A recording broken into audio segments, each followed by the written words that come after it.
If you see that the impact is not addressing national challenges, we may not really key into it.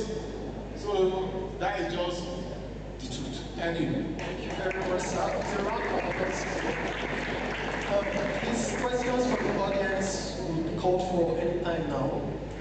Just to wrap up this section, like we've heard, and many would argue, the problem most of the times is the issue of trust. Trust in the government, trust in motives, trust in competence, trust in follow-through. What factors, to all speakers now, we have about 5 minutes left. What factors from your perspective makes it difficult to foster distrust, both from the government arm and the academic arm, and how do we go on from it? What's the way forward? How do we come out from that hole of distrust in both sectors to something more collaborative, something that can work moving forward in Nigeria? So we start with Dr. Victor Odobuwa, and then go that way. Please, audience, please ready your questions as they'll be called for any time now. Yeah, trust is in several dimensions, and there is no time to look at it. What I would say is, when I give you money, I want something back, the value. So for academia, I would say, no matter how small the money they give you, if you cannot do the job, then they cannot do, don't take it. But if they give you money to do a job in 1 year or 2 years, and you accept it, please, then there will be result. Result can be that you will not improve what they say you improve because you are not your research, but you are showing the experiment and the result to them. It does not mean they have to go and cook up data and say, this is a new, no. You can do research and it may not work. Yes, and you show them, but they can see the steps and the outcomes. Yes, let that be. Yeah, and for the government, I don't want to agree that there is no money. I want government. We have money in Nigeria. We have plenty money. I'm serious. We have plenty money. It's just about what's our priority. Which one is the most important thing to us? I want government. You may have to kind of look for pilots. Get people that are sound, that you know, and demonstrate that you are willing to support research. And bring a problem, define timelines together, and monitor it, and let there be cases you can showcase, examples, and make them to know that as government, we are interested in your system and to use it to solve our problem. And so this is a demonstration. And whatever you learn from that pilot, you now use that to, anytime you are sending problems or putting money, use that to train people you are bringing on board so that they understand. So when people see that you are really committed, and they also know they have to deliver, definitely the trust them will go up. Thank you so much.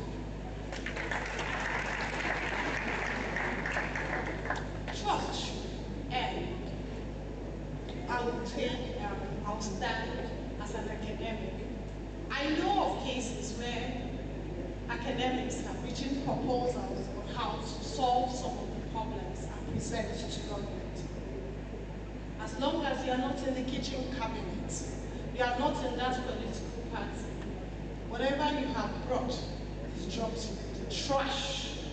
However, if somebody in the cabinet sees that proposal and thinks that this looks good, you find your proposal being executed without you knowing about it. And so how do you earn somebody's trust? Somebody has put in so many hours of hard work, believing that you have a government that actually listens. And then you are pushed to somebody that has no power to take the decision concerning your presentation, or they just look at it as another academic exercise. He spoke about when you are given money. I hope when government really gives money, when they give 100,000, that is exactly what the scientist or the academia has to execute the project. You are given money by government, but there are bottlenecks you need to settle. And so what you have left is barely enough to actually execute what you were asked to do. Sometimes you are given part payment, and you go ahead, you borrow money. By the time you are done, your work is no more relevant. You are now begging for your balance to be paid. So the issue of trust, like he said, is multi-dimensional. Academia does not trust government. Government too does not trust academia. Because if there is trust, there might be some bad eggs in academia, but that doesn't necessarily mean that everybody goes the same way. Sometimes academia wants to stand their ground because maybe there's money coming from World Bank or from UNICEF that needs academia to lead it. Government wants to cut corners. Government, there are so many data that I will talk because I'm from the medical field. There are so many data you're supposed to collect in the name of these grants that are given to government to solve problems. And then the person sent to the field is not mobilized enough to go to the field. And he sits at home and conjures data. And then you want an academia that knows that the civil servants, this is what they do, to sign and stamp that that data is true.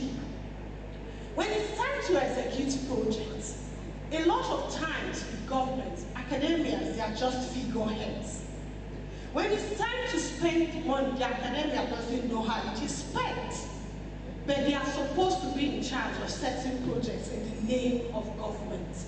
So government still needs to clean their house so that academics can actually trust that when government calls for you, it's because they know you are honorable.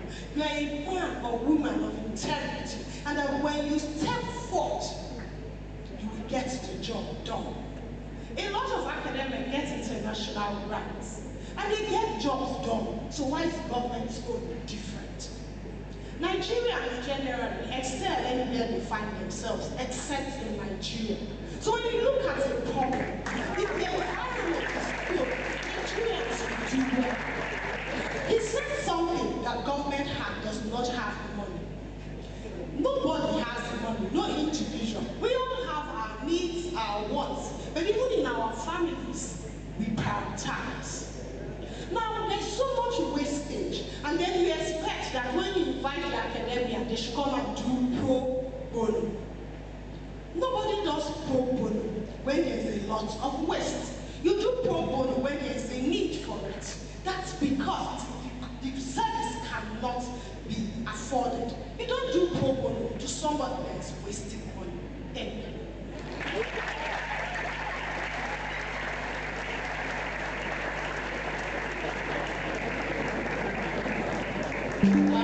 One way of building cultural trust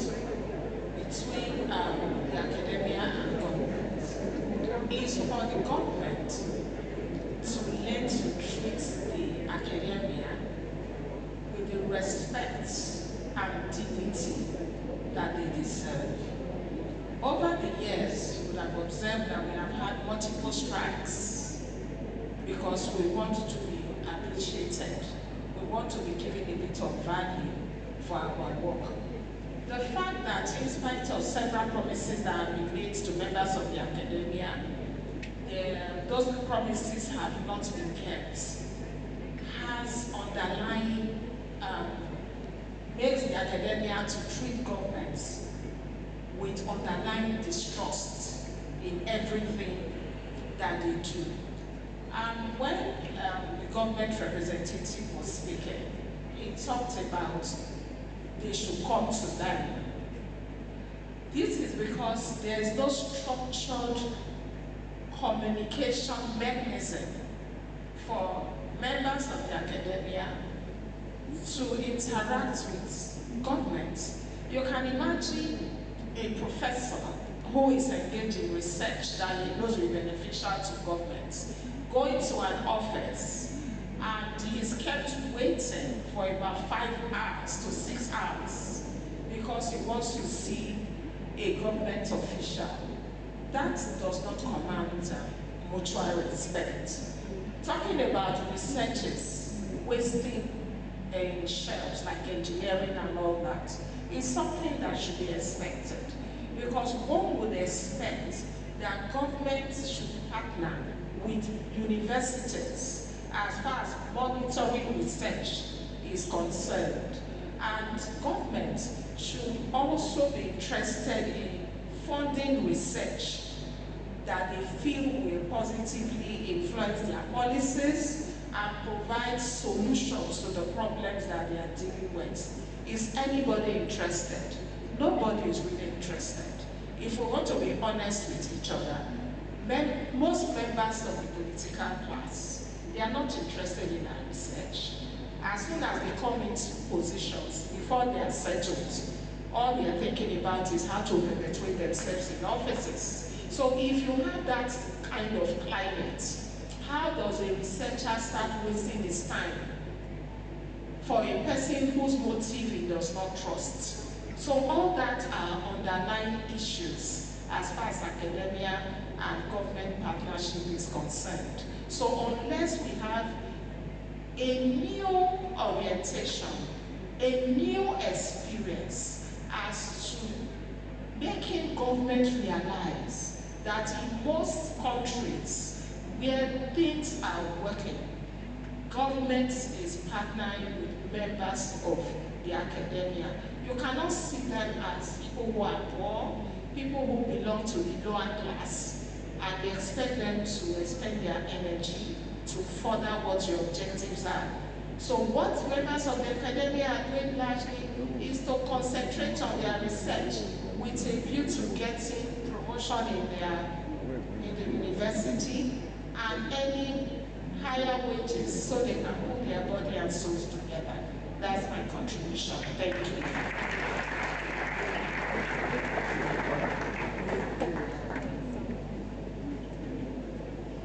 Thank you. Just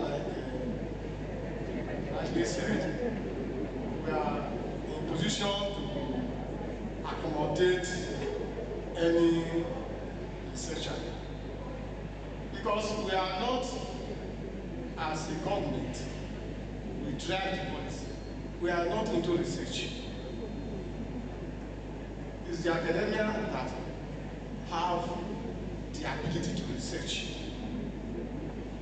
So just like I said, if you have a good innovative solution and you present it before government, not just a paperwork that can address, that have impact, government will listen to you. We enter MOU with you, yes. We have a legal unit that will enter into MOU with you. If you have that fear of maybe at the end, maybe sideline you, we have a legal unit. If they don't enter into MOU with you, don't give out whatever you have to them. So we have that platform. Even now we have a platform, a platform, digital innovation platform that can help researchers to tag their products, attract investors too, and funding. But the startup act has a fund at the national level to the tune of 10 billion. It's there. People, they are assessing it. And if you have, as a Ministry of Science and Technology, we have at federal level, Federal Ministry of Science. If you have a really innovation product that can really have impact, we have the form. You go to the ministry, we have the form. We'll give you, we download the form. They pay. We will invite the federal assessor. They will call, assess your work. If they feel that it's impactful, they pay people. But at times, even those in the informal sector, they come and they assess that fund. But you see that our professors now, so they are big. So they don't want to really come to us and to really ask for such opportunities. And the opportunities are there for you to call. Please, you can call, you enter MOU with us. So there is no cost for thank you. Thank you very much, our panelists and audience, for your rapt attention and concentration. We apologize for not being able to receive questions from the audience as our time is fast. Okay, the director has given us a go ahead to take 2 questions. So please, if you have questions, can you signify?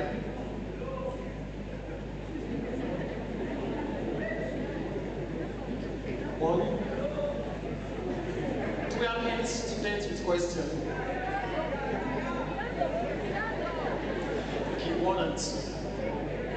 Please introduce yourself, your affiliations, and your questions should be as straightforward as possible. Thank you. Okay, very straight. My name is Becky. Yes, sir, I sympathize with you because it looks like 3 versus 1. Yes, 3 versus 1. But there is actually, so one other person is supposed to be there to represent the person that is up to the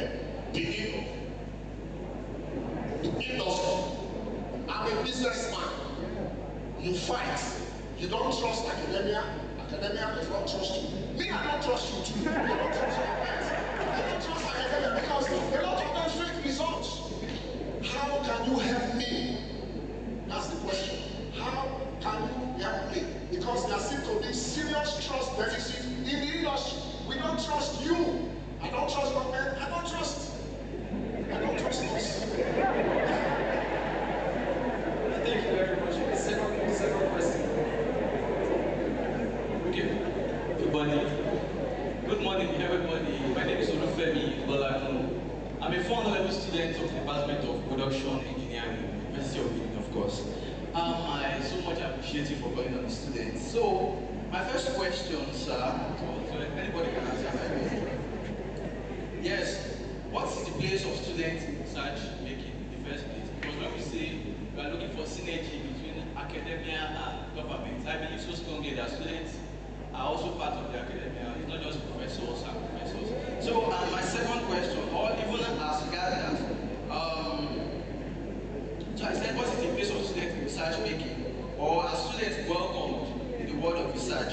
Then second question, from the government's perspective, as students, are there incentives from the government to encourage us into research making? I'll take that again. Are there incentives from the government to encourage students into research making?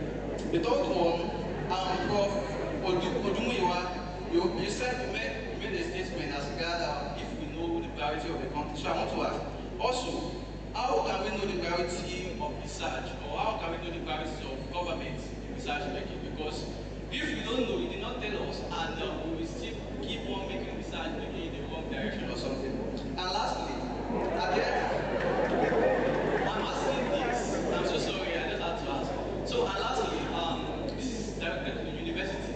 So, are there many institutions in the university that can train young people like us or students like us in the research world? Because when you keep professors are going somewhere, extension, they will go. So for us, I'm so sorry, I'm just saying, how we have to be trained in this line. So for the institution, are there any kind of, is there any arm of the institution that, is there any arm of the institution that is training young people or young students like us that will train us in this research world? All right, thank you very much for the questions. Please pass the mic to Deputy Vice Chancellor Kenwa Campus as he has something to say for the questions the students asked. Well, the director of TREAT, all our professors, all our students and participants, very good afternoon to every one of us. Of course, I was telling my sister here that individually wanted to some remarks here. On one hand, I want you to see me as Agide making a comment. On the other hand, having been told by our dear Vice Chancellor to represent him to the conclusion of the program, I would want to also speak in that aspect. Agide Barrister, the popular musician, some of us know him very well. There is a song he made in Yoruba. I will only give us the interpretation of the song. He said, you are traveling from Lagos to Ibadan. You go to somewhere like Ijebu. You now feel that, let me change the vehicle. You now change the vehicle, you went back to Lagos. You said the vehicle is not good. Let me change the direction. You went back to Lagos before you now say you want to get to Ibadan.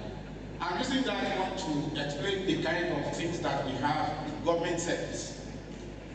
Every country is supposed to have, and they do have, established rules in education, in health, in security. And that is one of the things that US follows up to today. Right from the onset, they modify it. Unfortunately, we don't have that in Nigeria. If we had a government who came up with certain manifestos, in the next 4 years, when they don't win election, another one comes up. That one will say whatever they are doing is rubbish. Let's go back to debate it again. Will come up with his own again. In the next 4 years, another one will come up. And that is the kind of problem that we keep having. And it will get us nowhere. That is why. So coming back to the question of the student asked. You see, in every faculty, I can say, till today, we have researchers in each of the departments, in each of the faculties. Majority of them are encouraged. I know my sister did that, to involve students in our various researches. Researches that we do at the level of the department, the ones that we do at the level of our faculty, or even research groups, we involve students. That is a way through which we can indoctrinate our students that are interested in researches. Our lecturer, the keynote address speaker mentioned it. Majority of our students don't want to come into academia, and that is the truth. Because in academia today, as it is today, majority of our shoes are bent this way. Because we don't have enough money to cater for ourselves. And they don't want to come and join us. It will not be a continual thing. It's not going to continue like this. I know in the next few months, in the next few months to come, the salaries will be reviewed and things will start changing. So through that, those of you that are interested can start coming up gradually. And in academia, no shortcut to progress.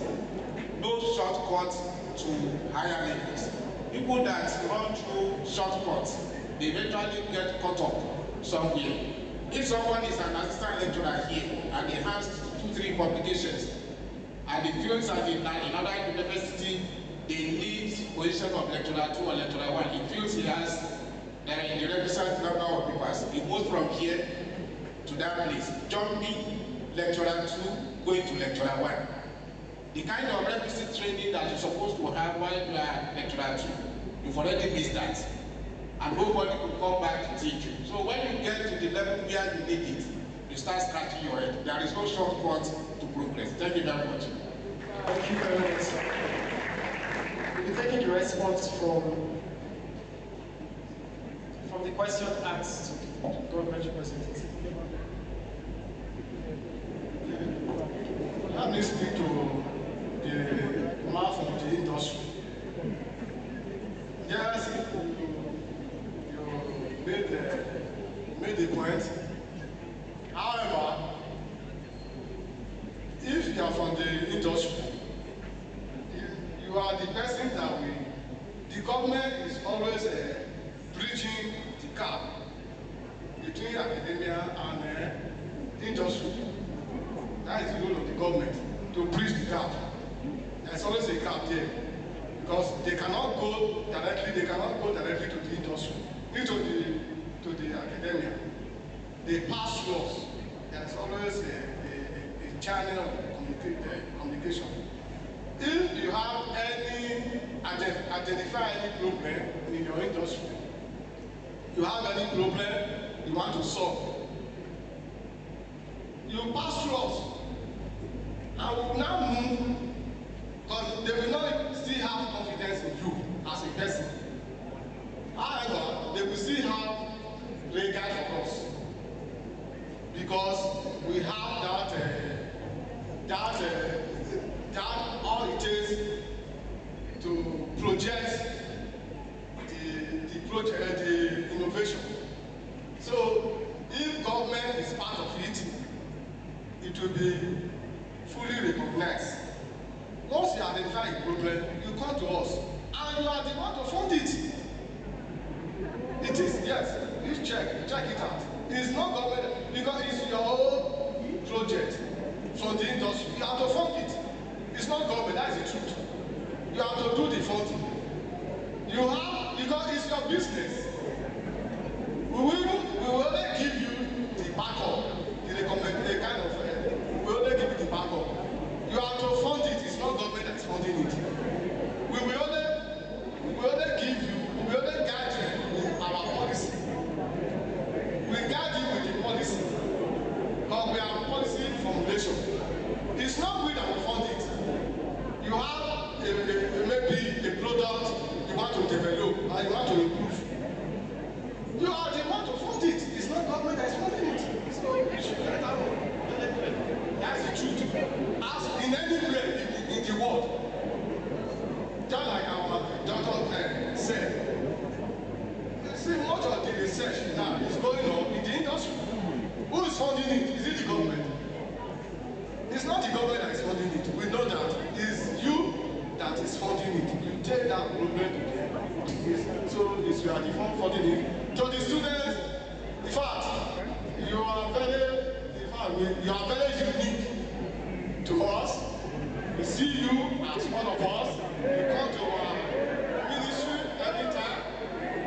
In your internship, we do assist people from many of the ministries. Yeah, we have done that.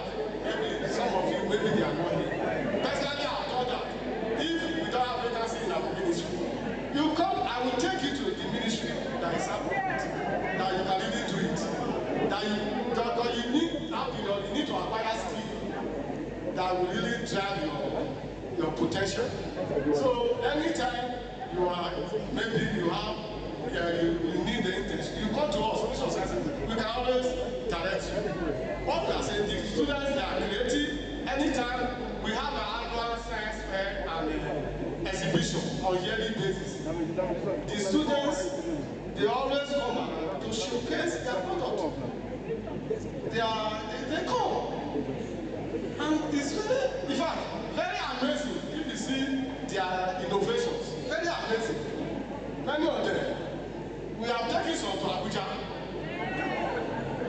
They know, even in engineering, one guy that developed a smart electric vehicle. So she got some funds. So what we are saying, always come, every time we organize a fair and exhibition, come with your product. We will assess it. We will look at it. We will see the impact. We will project you, we will take it to the next level, the students. So you are very dear to students. Always come, because you are learning. We will always put it through. Thank you very much, sir. Please a round of applause for our speakers. Just a conclusion from today's session. It reinforces the critical message from our discourse today that research impact is not accidental. It is designed, resourced, and governed intentionally. For academia, this would mean rethinking how knowledge is packaged and engaged. And for government, it means seeing universities not just as training institutions, but as strategic development partners. If the University of Benin and Edo States can model structured, sustained, and measurable collaboration, it can serve as a blueprint not only for other states, but for national development efforts. Thank you very much. Before our speakers exit the stage, we'll be calling on Professor Kunyehon to help present the awards to our speakers. Please a round of applause for him. As she comes on stage. Please a round of applause.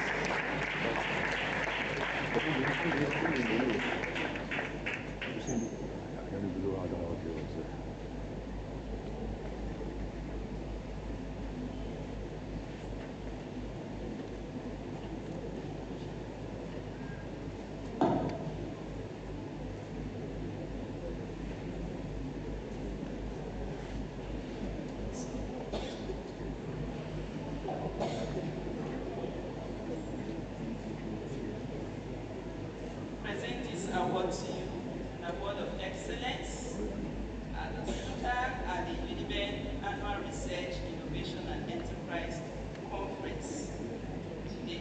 Thank you.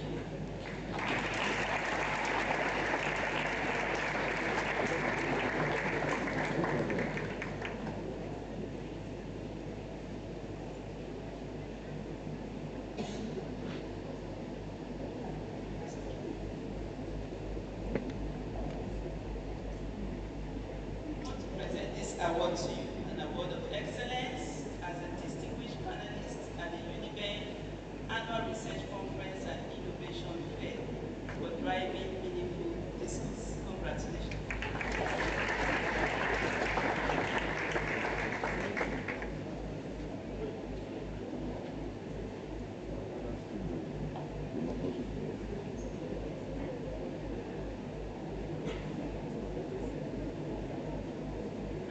Award to you, an award of excellence as a distinguished panelist at the Uniben Annual Research Conference and Innovation Fair for driving meaningful discourse. Congratulations.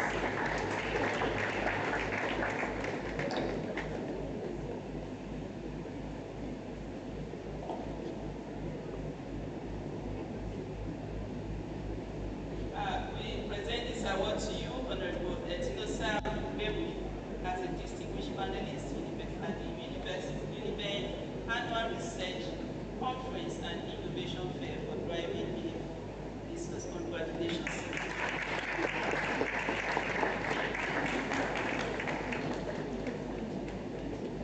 Thank you very much, all our panelists. Thank you, Professor. Please a round of applause for all our panelists as they return to the audience. We'll have a quick energizer session this afternoon. Our fitness facilitator is already with us, Mr. Olobe Obi. Are you in the house? Mr. Olobe?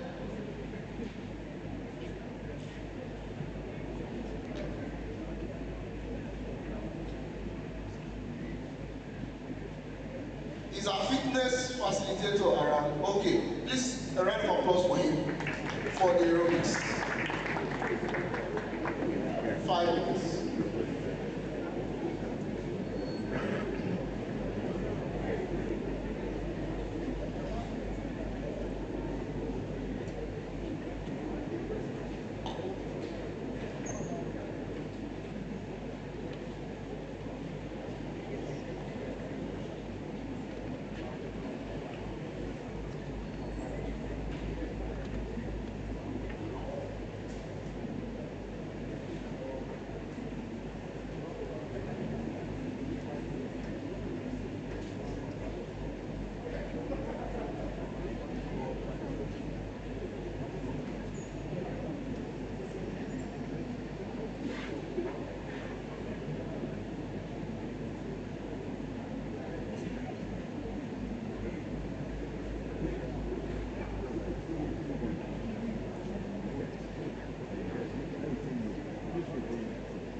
afternoon.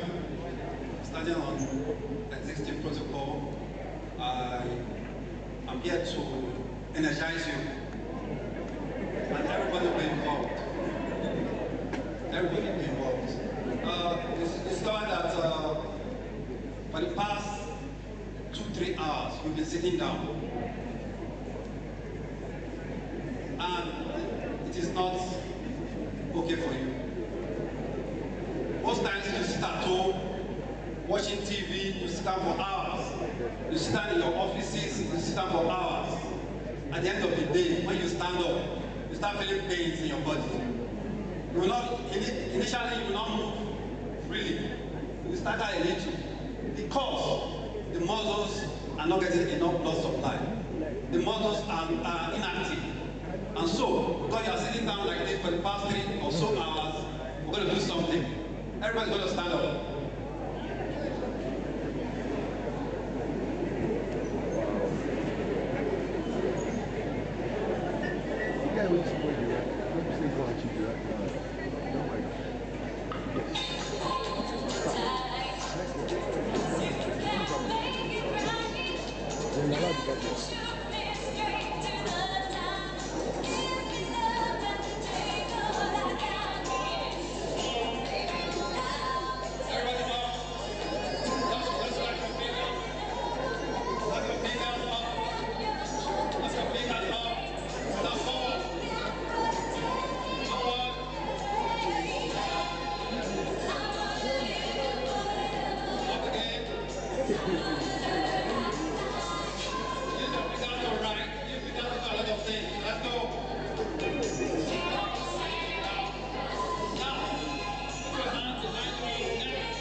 Just bear with us. In no distant time, we'll be out of this place.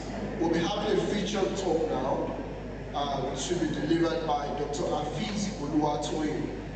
He will be speaking to the subject, Global Best Practices in University Industry Collaboration. Once again, to do the citation on Dr. Hafiz Oluwatoyin, please make welcome Victory Ochua Wera. Thank you very much once again, Mr. Emmanuel. I'll be taking the citation for Dr. Hafiz Oluwatoyin, and he is here ably represented by Dr. Awoni Victor Omoni. He is the Director, Research and Curriculum Development, Industrial Training Fund. Thank you so much, sir, for joining us this afternoon.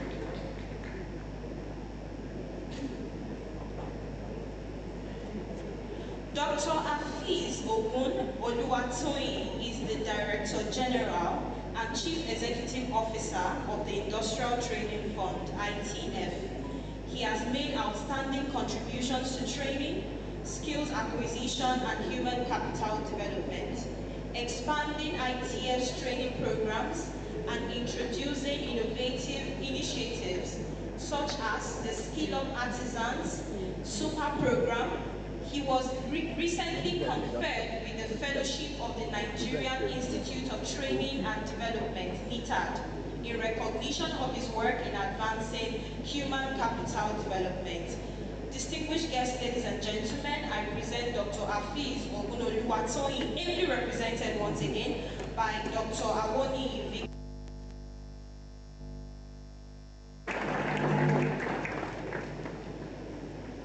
Thank you very much. Good afternoon. I want to, first of all, stand by the already established protocol and say thank you to the University of Benin for having my teaching that is unavoidably absent.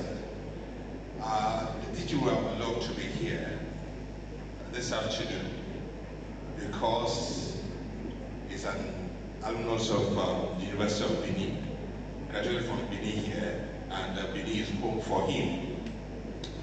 But you realize that also because of what he's doing currently, he has been called away to be in Abuja, part because of the budget and some other things that he has to do, and had asked me to represent him here.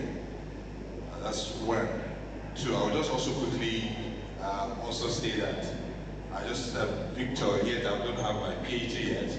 So my name is just Mr. Victor Awoni. I just want to quickly correct that also. These are the days where people, tomorrow probably I'm called to be a minister now, and then you will hear that at the point in time he said he was Victor, Dr. Victor Awoni. I'm just simply Victor Awoni. And I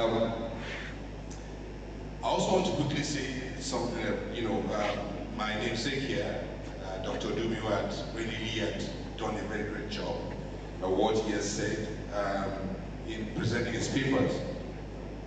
And before I read my teacher speech, part of what has been pointed out is the fact that research, now, basically whether the country or companies that we have in our industry, one of the best places to spend money on is the R&D, research and development. And the ITF we have the research and curriculum development department, which I'm currently heading, and to see the importance of research in anything that we do at all. So it's important, and then to be able to see a policy direction to which things need to be done. And while the panel, just quickly also, while the panel was speaking, we had a panel. There are issues that were brought up that I would just want to quickly address and point out to.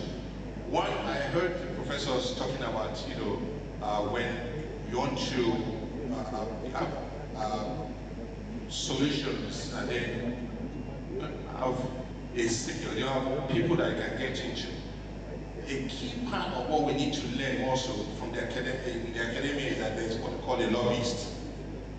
And there are people that are skilled in lobbying to ensure that the things that you have discovered as innovations and all that scale through.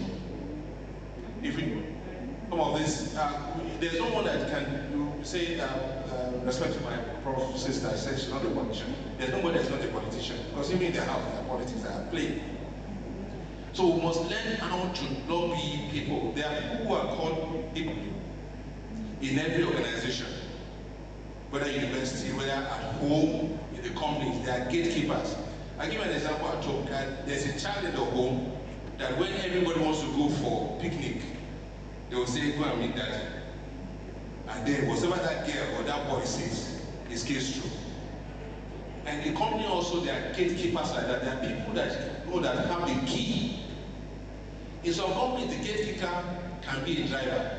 As he's driving a bus home, he talks about, I'm permitted to use my brother's name, Dr. Uniben is working the company. He has seen something he wants to deliver. And then Dr. Uniben recommends Tunde or Efosa as the gatekeeper, who is the driver. Once he pitches that into the driver, that driver is the gatekeeper. You'll be surprised that Dr. Uniben's paper that he has been trying the GM for a time does not get it.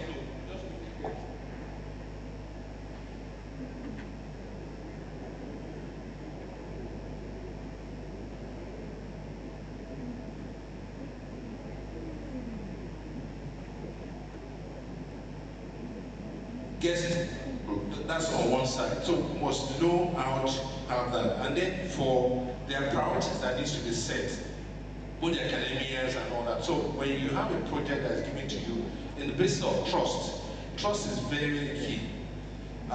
There's a trust deficit. And I was sharing with my brother that both the academia, if you are giving money to solve a problem, just like Dr. Luke says, solve it. If it's not going to be enough, tell them that it's not going to be enough. Nigerians as a people, we're people that value, that pay for, that will pay for value. Every single Nigerian would like to pay for value. We might complain about it, but once there's value, you see value in it.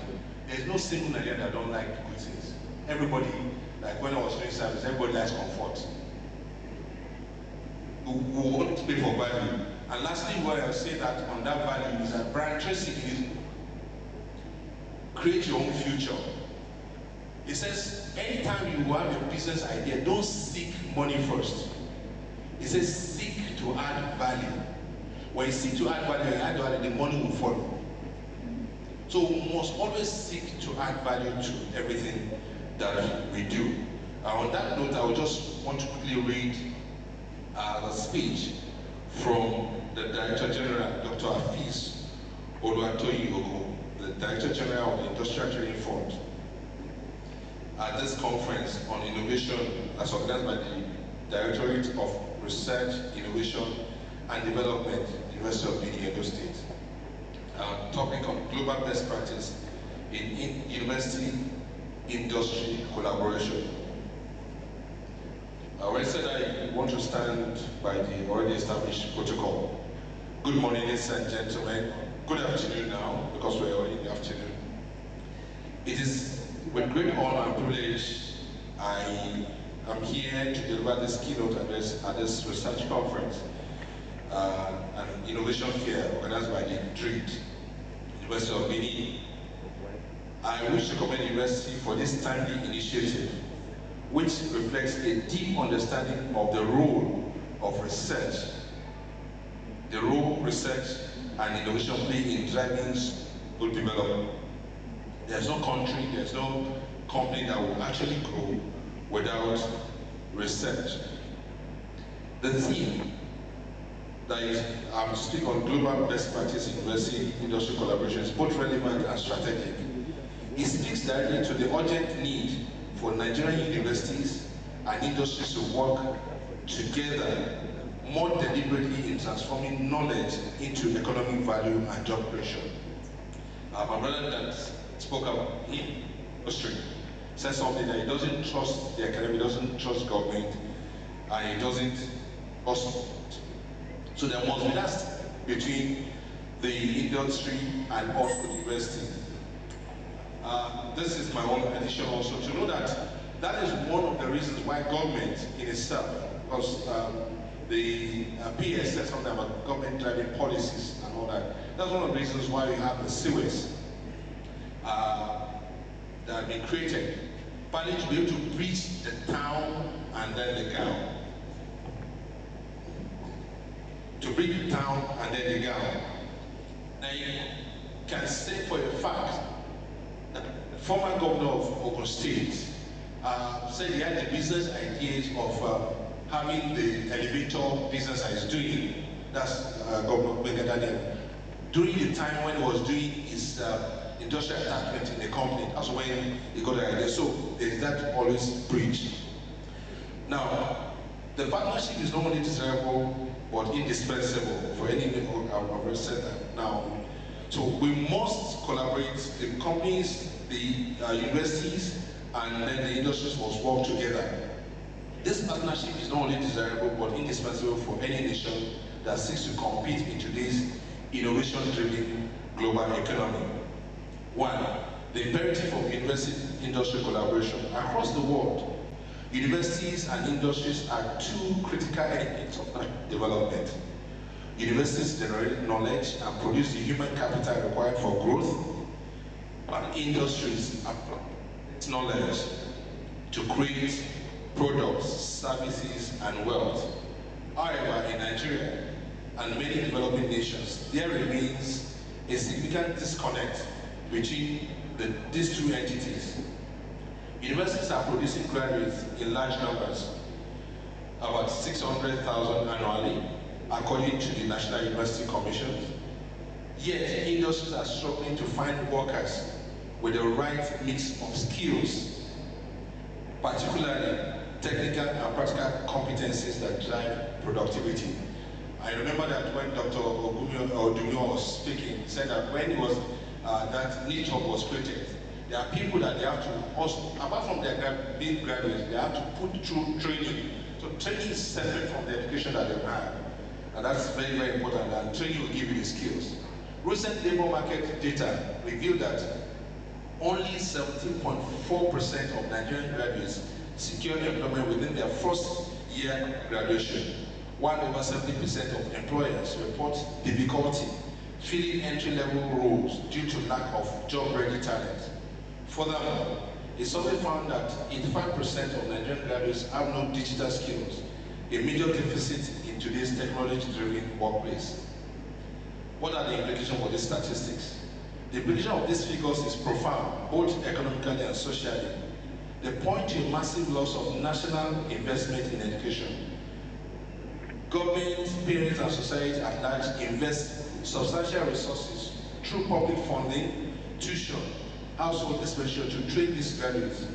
When more than 80% of them are unable to contribute productively to the economy within their first year after graduation, the country experiences a loss in potential returns on educational investment, reflected in foregone productivity, reduced tax revenues, and increased dependency on public and family support.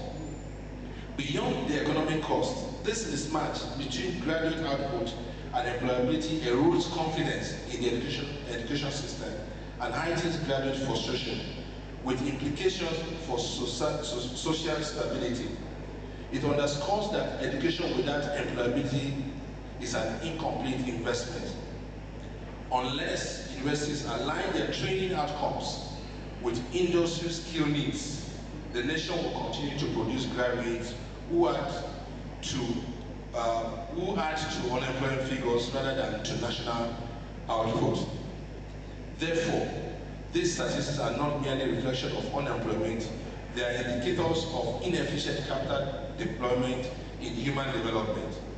They signal an urgent need for stronger university-industry collaboration to ensure that naira spent on education yields measurable productivity outcomes. Identifying the skill gaps in industry. A crucial step towards strengthening university-industry collaboration is the ability of our universities to accurately identify the skills gap in industries.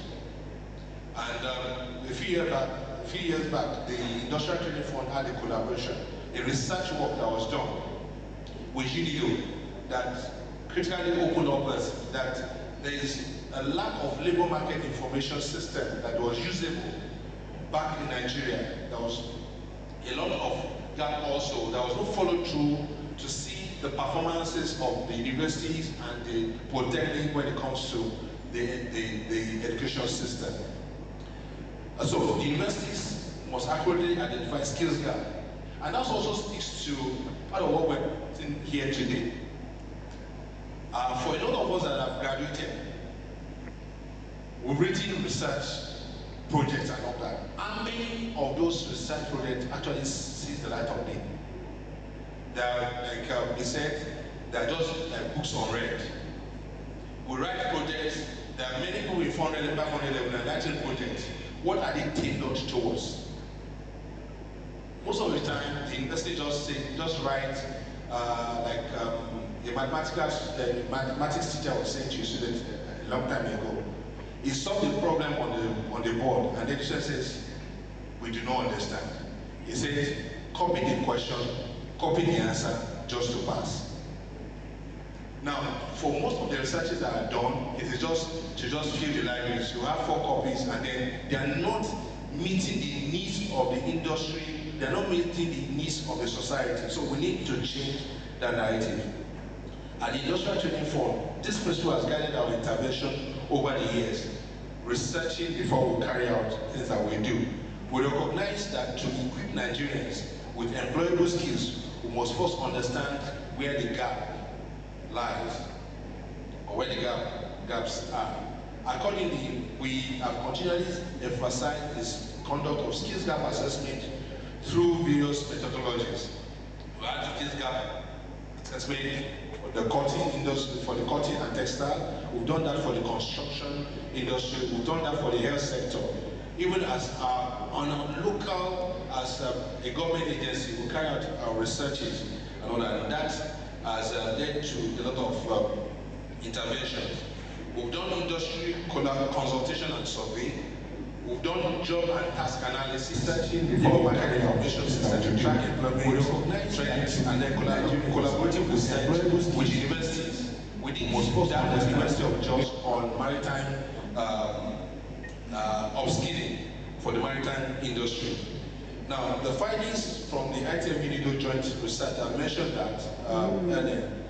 Permit me to reference one of our landmark initiatives, the joint research on industrial skill needs in Nigeria, conducted by ITF in collaboration with the United Nations Industrial Development Organization, UNIDO. The findings of that study were revealing, instructive. It established that there's a significant shortage of technical and vocational skills across the Nigerian industrial landscape. Graduates from our universities, though knowledgeable in theory, often lack the practical competencies required by employers. Industries face difficulties recruiting workers who can adapt to modern technologies. Insufficient collaboration between universities and industries in curriculum development and research application. In essence, what we are producing graduates in large findings, many of them remain on that study house. They are not industry. Practical competence and vocational skills and active and industrial intervention programs to bridge the gap. To address this national industrial training often has over the years implemented several skills intervention programs designed to bridge the gap between classroom and workplace and to empower Nigerians with competencies required. A few, without going into details, we have a National Industrial Skills Development Program. That's one. We have the Construction Skills Empowerment Program that has to do with people who are already graduates or who have learned to work in the construction industry, but they're given vital skill-up programs. But at a point in time, a lot of construction workers are being imported. We have people who are doing Italian work. We have people that are doing a lot of that are from our neighboring countries, from Ghana, from Togo, that are doing POP work and all that. Right? So from the research, we discovered that, and they will say, where a lot of young Nigerians are saying they are not skilled or they don't have a job. Meanwhile, there's a lot of advantages in. So we have this construction skills empowerment program that will come as a result of that research. Then also the one that was mentioned is the skill of artisans program. We have a lot of artisans in Nigeria that can compete with anyone, across the world. But yet, we are not having them gainfully employed. The Skill of Artisan program, our latest intervention, was launched to digitally upscale and certify Nigerian artisans for global competitiveness. Under that first phase, the ITF already graduated 29,000 artisans, which is very small. And then the next phase, which has already been also been conducted, had 100,000 nationwide that have been trained. This is a major step towards reducing unemployment and promoting economic inclusion. Now, to go further on this, we've always asked, recently there was need for us to upscale, but you discover that across the landscape of Nigeria, we don't have people, investing in training centers that can take you, that can meet international, global standards. And that has been a difficult thing. For us, where you have is just a short, small training places where an individual probably owns. And I remember when I joined the Industrial Training Fund some years back, when we started the apprenticeship scheme, most of the industries that we had at that time had places where they can train technical people, apprenticeship, people going through them for the business and for the industry. And that is no longer. So ITF had invested so much in that, and we also think that the industry also picked up the best. Global best practice in university industry collaboration. Around the world, several successful models have been emerged that demonstrate how universities and industry can collaborate effectively. Key among them include co-design of curriculum. Industries participate in shaping university curricula to ensure relevance to current and emerging workplace. For instance, in Germany and South Korea, industrial input in curriculum design has resulted in employment rate of over 90% among graduates of technical programs. Dual education system. The German model combines classroom learning with hands-on industrial training, encouraging graduates work ready upon completion. This approach has made Germany a global leader in vocational education. Technology transfer and innovation hubs, just like was said about the University of Lagos. University hosts industry-funded research centers and innovation parks to translate academic research into marketable products and services. And University of Lagos, I may go to say, has been in the forefront of this in Nigeria. I've been to University of Lagos to engage, and I know that the Vice Chancellor is doing a great job when it comes to that. In the United States, over 200 universities operate technology transfer offices that manage patents, prototypes, and commercialization. Internship and apprenticeship framework. Structured internship system, jointly supervised by university and industries, guarantee practical exposure for students and enhance employability. Lastly on that, funding, incentives, and policy support.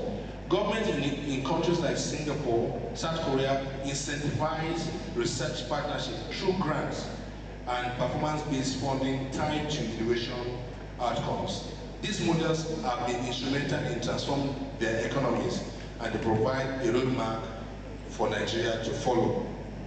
What is the way forward?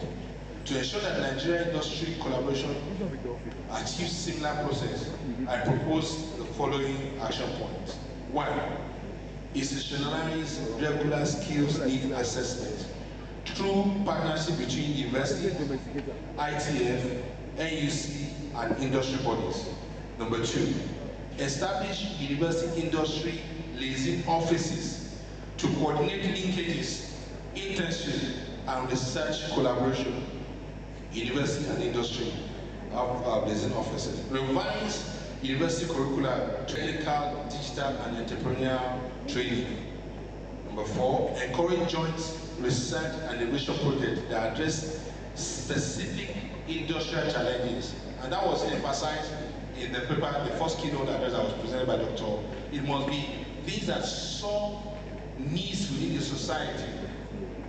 You've identified the problem, and then you're able to meet that problem, and that will work. And that will come through joint research between industry and the university strategy, student and industrial relevance. Number 6, adopt incentive policies to encourage industries that invest in research and student training.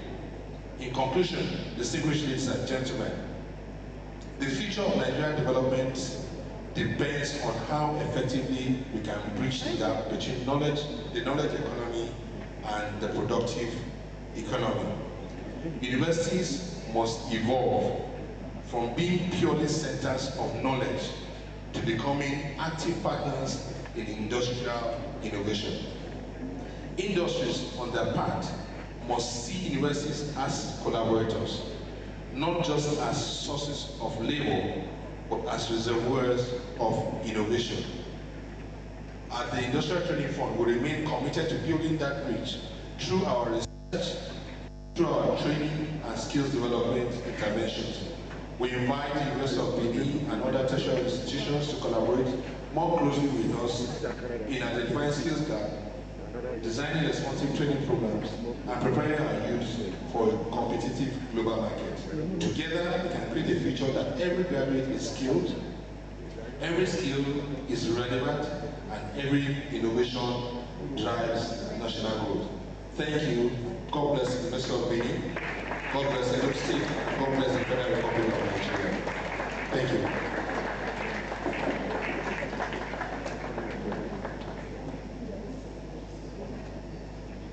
Thank you so much, Dr. Afiz Oluwatoyin, Director General, Industrial Training Fund, represented this afternoon by Mr. Victor Awoni.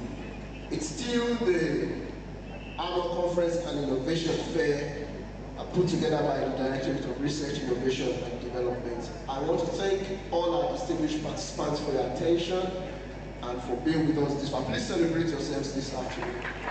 You've been a wonderful audience. We're moving straight now to the Spotlight Talk, and that will be delivered by none other than Architect Nemo Bassi. Architect Nemo Bassi will be speaking to the subject, Community-Driven Innovation, Translating Research into Grassroots Impact. Once again, to do the citation on Architect Nemo Bassi, make welcome again Victory Ochua Omwera. Thank you very much. Architect Nemo Bassi, sir, please come to the stage.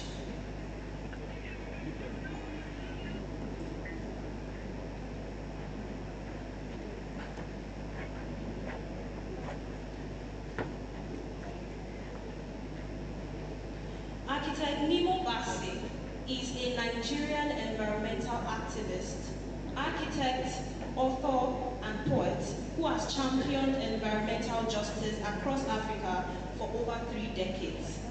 He is director of the ecological think tank, Health of Mother Earth Foundation, HOMEF, Right Livelihood, which advocates for ecological justice and food sovereignty across the continent.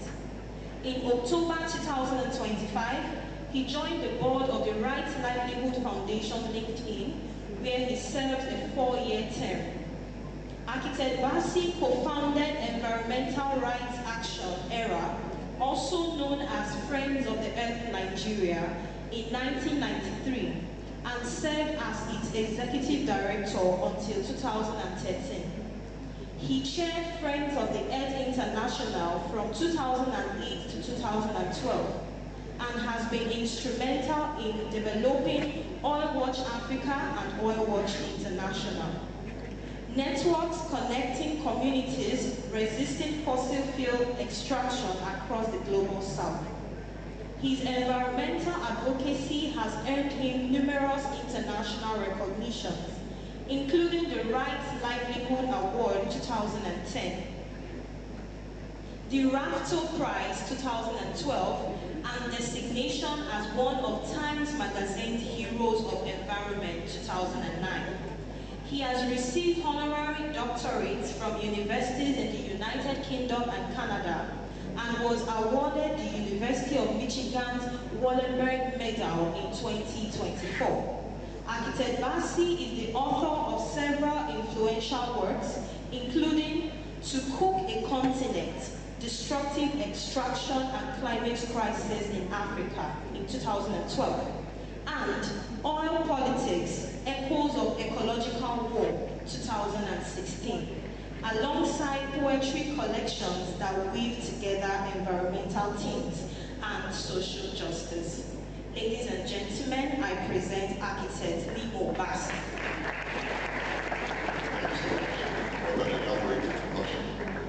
Good afternoon, ladies and gentlemen. Thank you, distinguished Director of Trade. I stand on the same protocol as we all said. Is that okay? All right. I think I'll need a clicker. Yes, I was really super worried when I was invited to come to this gathering because it sounded so academic and so much, in the clouds. And I thought it wasn't the place for me to be. But on reflection, I found that actually the world today is driven by outcomes of research and innovation. And in fact, in my work as an activist, we've had to depend so much on activist academics because if we don't have the data and the background to what we're struggling on from the academics, we're going to blow a lot of hot air. So they have to ground the work that we do. So I'm going to be quick. I know you'll be here since, who knows, maybe 5 a.m. Thank you so much.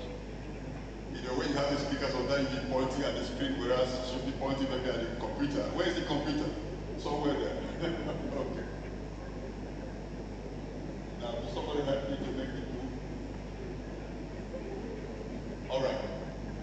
So I'll just go straight into. Is somebody helping to move? Am I moving this by myself? Right. So first of all, let me say a bit about HOMEF, who we are, the Head of Models Foundation. We are an ecological think tank and an advocacy organization. We actually, our work goes to the roots of the crisis. We have 3 major work platforms. One is fossil politics, where we discuss the pollution and the misbehavior of international oil corporations in Nigeria and around the world. We also have what we call hunger politics, where we ask the questions, why are people hungry? Because when you ask that question, then you can find the solution to that problem. Then the other platform we have is Ikike. Ikike is a word in the Igbo language and Igbo language, talking about knowledge and the right of anyone to hold knowledge, the power behind knowledge.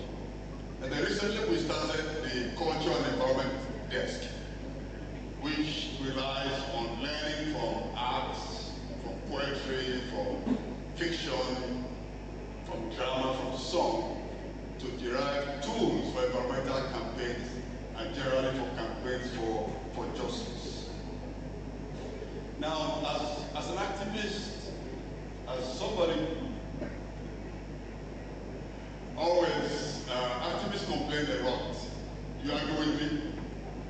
Always finding something to complain about, because there's so much to complain about in the world. And one of the questions I'm often asked is, if you say you don't want this, what is your solution? I'm sure young people face that kind of dilemma, especially students. You don't want a thing, and you're almost compelled to bring the solution. And the answer I give to that, what I've learned to give to that, is that when I say no, that is a solution. When I say no, that is what? Is what? A solution. Because if you don't say no, there will be no alternative. You will accept whatever is thrown at you. And in fact, when I was growing up, when policymakers make an announcement, president speaks, I pick up the keywords and search the internet for the origins of those concepts.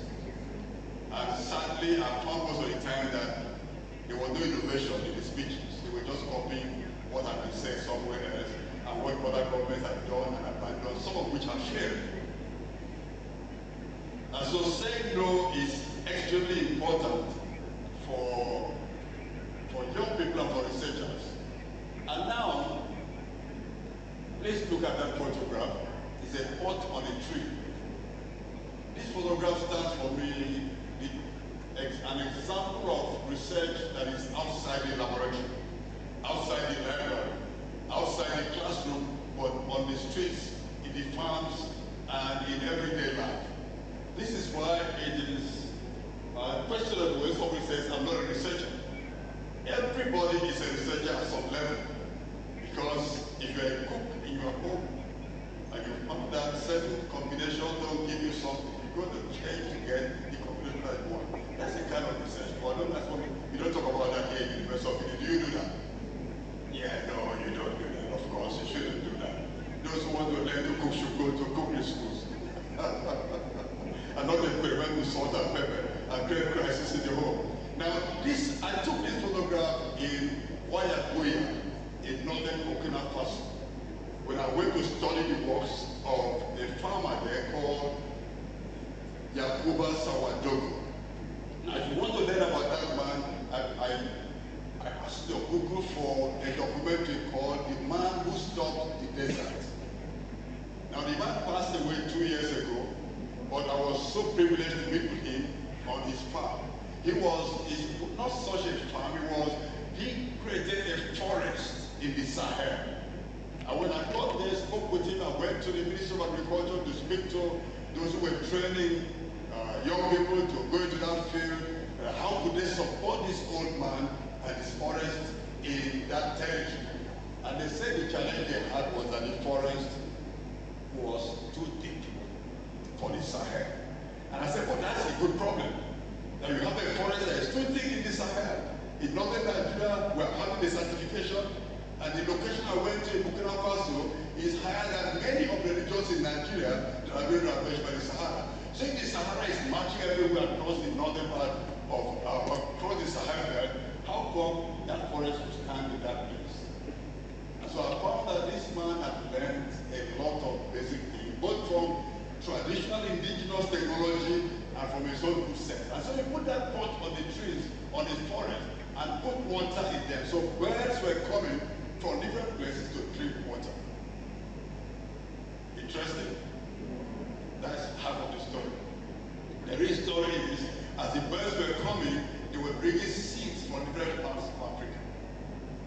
And so the forest this man created was one of the most biodiverse locations in the whole of that region. Simply by noticing that birds need water to drink, and that is a vastly dry area, and then they could tell their friends, look, there's a pot, there are pots in that man's farm, let's go there. And they were coming. That to me epitomized real solid grassroots research. And I spoke with farmers, both from Burkina Faso and from Mali, about it, because this man was also using design technology, creating ridges in the Sahel with stones, and places of vegetative matter along the ridges, so that whenever the little rain came, the water would run off, the water would meet the vegetative matter, stopped by the rocks, and the area became fertile. The farmers told me, before we used to fight over land for farming, but now we can cultivate crops on any kind of soil. That to me was solid research by farmers who had no degrees and no formal education. Most of them didn't have. Am I saying that formal education is not good? No, of course not. This is where it should be.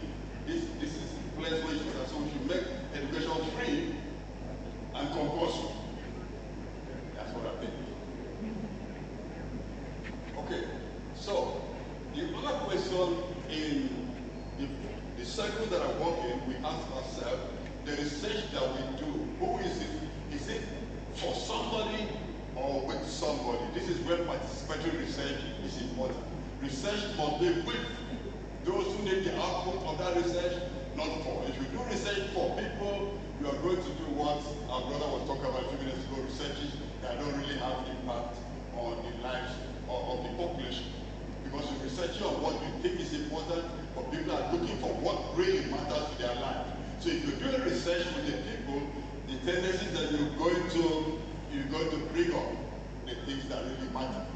So research for whom? And then the research must dig up the roots. Not to destroy the trees, but to know what is the fundamental issue, what are the challenges. When you look at Nigeria today, some of the roots of our crisis are not local. Because rather the global politics is getting more and more rotten every day. Have you noticed that? Right. And when you see when power plays and power becomes right, might is right. No decency, no morality, no guardrails, you can do whatever you like. Local politicians copy the same, they do the same thing. He said, well, somebody can do that in United Kingdom or United States, I can do it in Nigeria. I can do this with impunity. And that is Kamako being left with the Lagos, destroyed. Thousands of people thrown helpless, homeless, sleeping in canoes. Children, people die. Over 10 people have died so far. But the bulldozing is going on as we speak. Why? Because power is right. So we need to research with the grassroots does not only solve the problem by giving them solutions, but it also empowers them. They know that they have the power.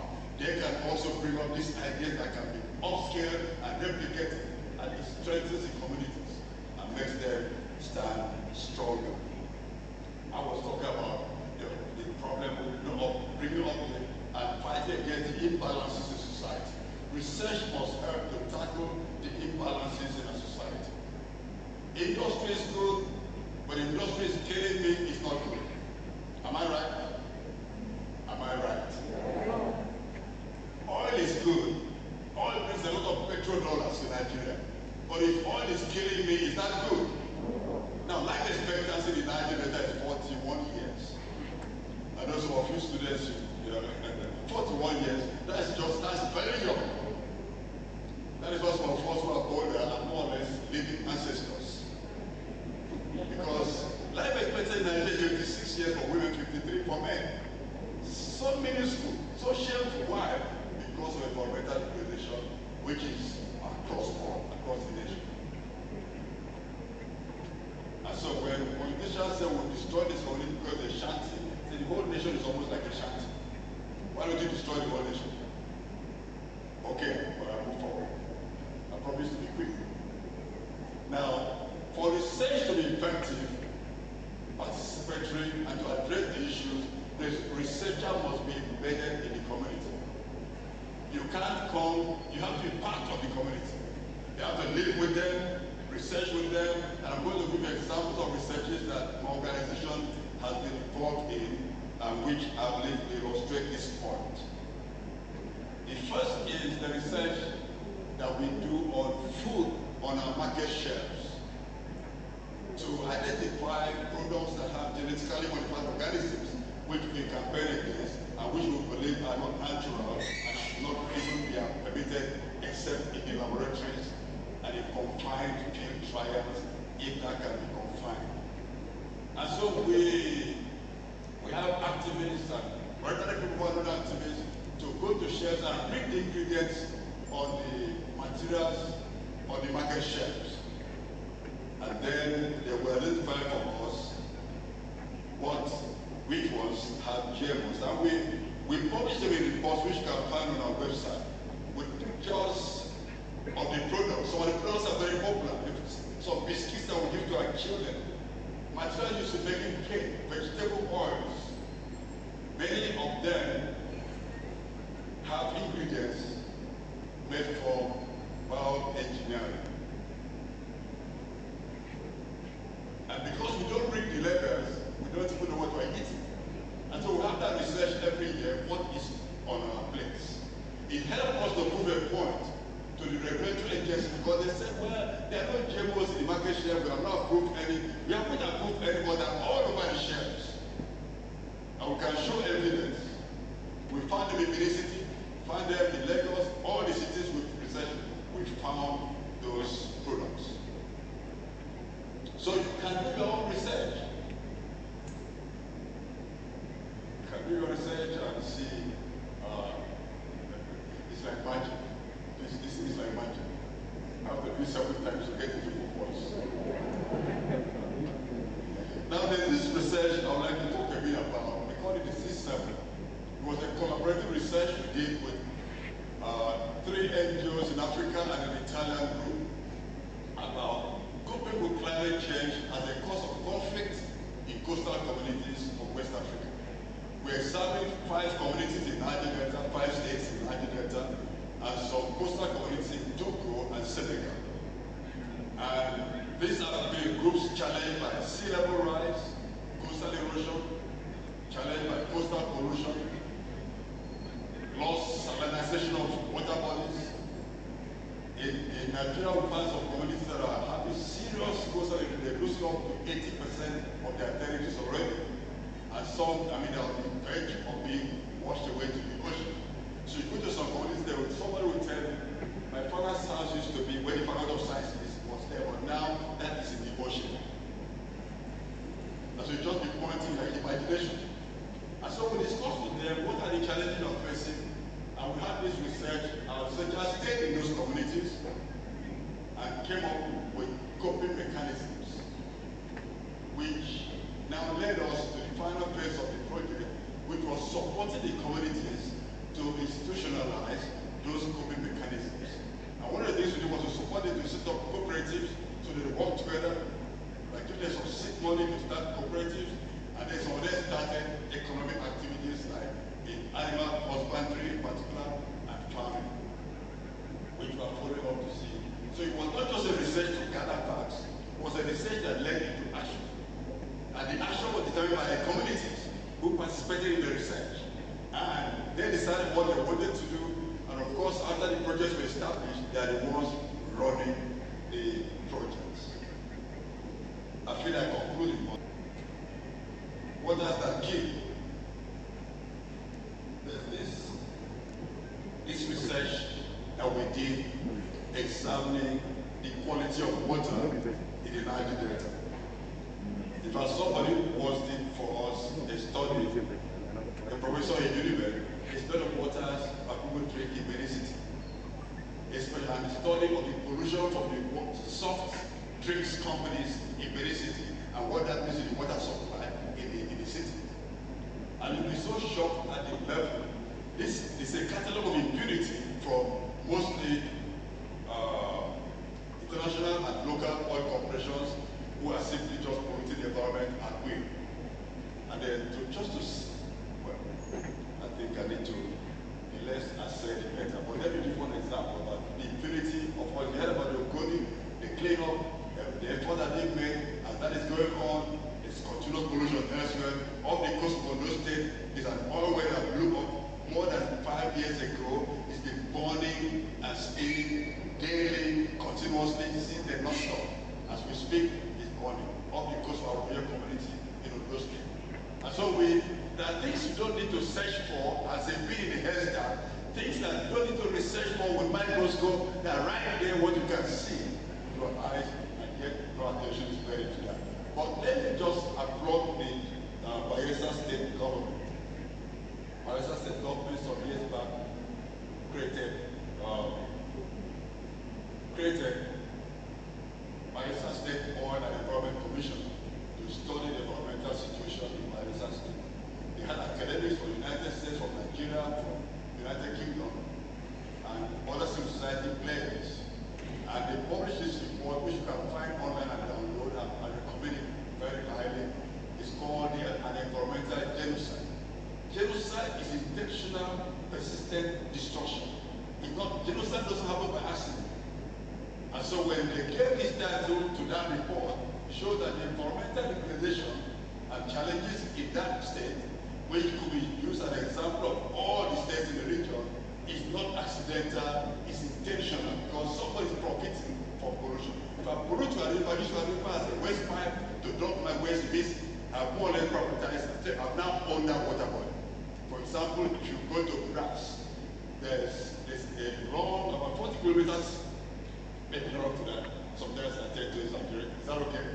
It's okay to exaggerate occasionally. Very few, maybe 1% of the time, not 99%. Now, there's an open canal that carries toxic waste from an oil facilities into the Brass Canal, Brass River, and from there to the ocean. Over 90% of the pollution in the Gulf of Guinea, in the waters in the Gulf of Guinea, come from the Niger Delta, not from the villagers, from industry. And so they published this report, which showed, number one, that is a per capita pollution of 1.5 barrels of crude oil for all those living in Bayelsa State. Anybody from Bayelsa here? Nobody from Bayelsa? Are you born on Amazon? There's somebody here, right? So, there's 1.5 barrels of crude oil over you. That's how to understand the pollution. Over every baby, every adult, that's just. And then they have all kinds of statistics about what is going on there. 40% of the mangrove forest in the region lost. Total petroleum hydrocarbons exceed self-measured by a factor of more than 1 million. That's not small. And just a few months back, a group in the Niger Delta called Communication Women Development and Resource Center conducted a study on 8 women at Otuabagi, which is where Oil Well number 1 is located. You know, the Oil Well is located in Otuabagi community. The Oil Wells were drilled in the 1950s. They were abandoned in the 1970s. They were never decommissioned or dismantled. So those oil wells that were abandoned in the 70s are still leaking oil today as we speak. It's still dripping oil into the environment. Now, so this group went to study the women, took blood samples, and they found that every woman whose blood they examined had very high levels of hydrocarbon. And I just jokingly say, no wonder the women are so volatile. Because if you have petrol in your blood, you never come naked flame, you're going to catch fire. In their 30s, in their 25 to 30s to 40, they already reached menopause because of the pollution. Within most studies, many effects common. The women will tell us, say that their husbands are not playing anymore. Are they playing football? You understand what they're complaining about? There are big challenges. And so there are many things for you to research about, and many things you can do to help our people understand what there is not witchcraft that's killing them, it's pollution. It's not the devil that's killing them, it's pollution. I will used to talk about them. I want to make is while my colleagues were in the field in Bayelsa State, studying with communities the impacts of climate change on their coastal communities, it was a heavy rain. The rain of 2022 was so heavy, and the roads were broken, and they couldn't come out. So they called me, we are stranded here, there's no way to come out. Should I conclude? Should I conclude? I should conclude. Great university. I should conclude. Great university. I will say the same about the contact. I will say the same about the contact. Okay, but the truth is that research. Okay, but the truth is that research is critical. Is critical for every part of our lives. Every part of our lives. As a nation and as a people. And you can conduct your research right here. And you can conduct your research right here in campus. Not just in the laboratory, your hostels. Why people are behaving certain ways, why certain things are going on the way they are going, and why there should be justice in everything we do. Go on the way they are going, and why there should be justice in everything we do. Every person has a right to live in dignity. Every person has a right to live in dignity. Everyone has a right to aim to have some rest, to be respected. We have a right to life. And when anything happens, we have a right to life. And when anything happens that subtracts your right to life, that means that you construct your right to life, that means that you cause that something is wrong and something should change. And so please, young people, I want you to be as radical as you can be. Next one, I'm going to visit a friend of my mentor, friend of mine is 94 years old. But that man is more radical than any 20-year-old I've known. 94 years old, she's speaking truth to power. And I want you to speak up whether it's wrong. bring us say a big no. And if all of us say no, our noses will become big enough to bring about the change. And I thank you for your attention.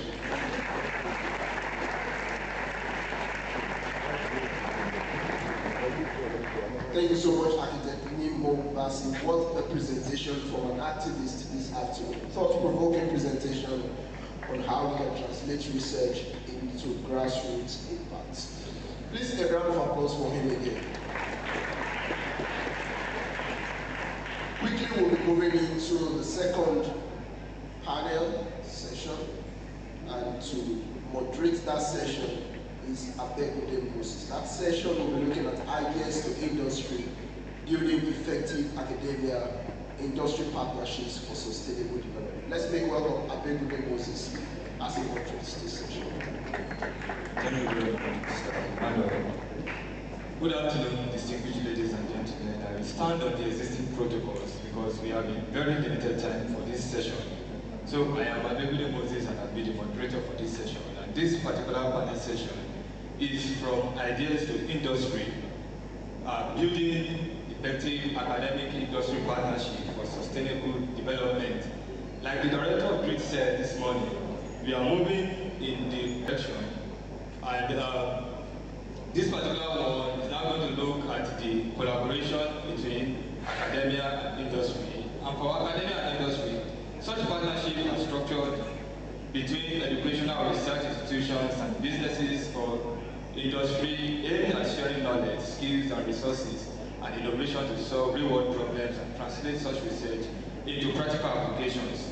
These partnerships play a critical role in advancing sustainable development, as we see in sustainable development goals such as Goal 4, 7, 8, 9, 12, and 13. And over the next couple of minutes, we'll be exploring the importance of the academia industry partnership in driving this sustainable development. And just after this panel session, there's going to be a live demonstration of innovative ideas that are market ready for industry adoption. So today, we have the pleasure of having diverse panelists that are experts within the academia and from the industry and research institutions, and they bring with them wealth of knowledge and experience in building partnership and driving innovation. So I will be inviting the first panelist, the person of Engineer Nicholas Fokat, who is a senior oil and gas executive and managing director of NNPC. Please, if you're around, you can stand up and be coming to the stage because of our time. He is a Belgian national and he has over 2 decades of international experience from Rapsol, and he leads Nigeria upstream portfolio, driving production, growth, efficiency, and value creation.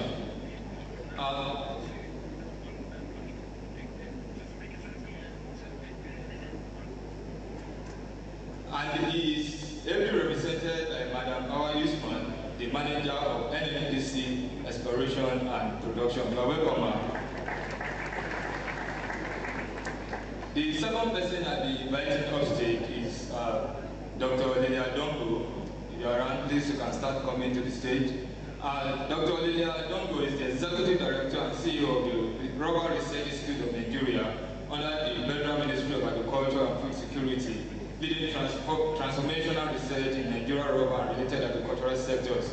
She is a trained plant pathologist with doctoral degree. She has strengthened institutional structures, expanded partnership, and driven sustainable industry growth.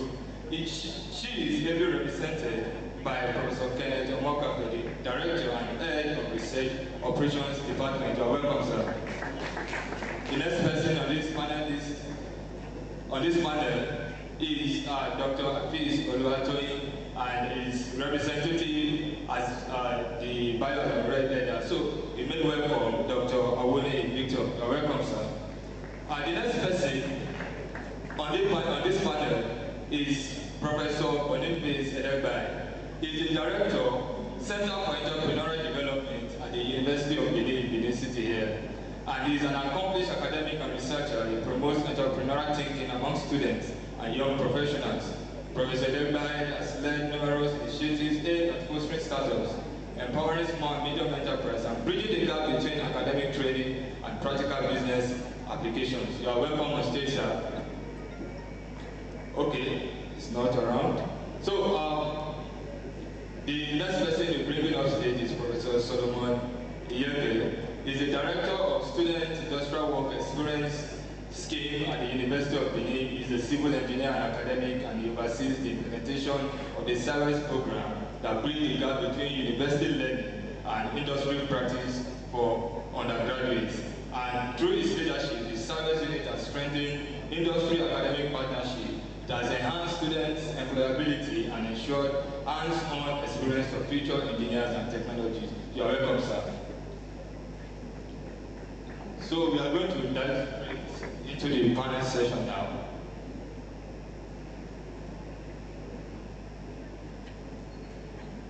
So it seems for this panel session we have mainly people from the industry. And because of our time, please, we need to stick to the time and make our answers focused, directed and short. So from the conversation that has been going on today, it is clear that in the academia there are a lot of innovative ideas and research domiciled, and many of them end up on the shelf. Some never leave the bottom of a million+ test tube and never go beyond the lab. So I'm asking, this question is directed to all the panelists here. What do you think is usually the biggest breakpoint that makes these innovative ideas not translatable to a scalable market and ready for industry adoption?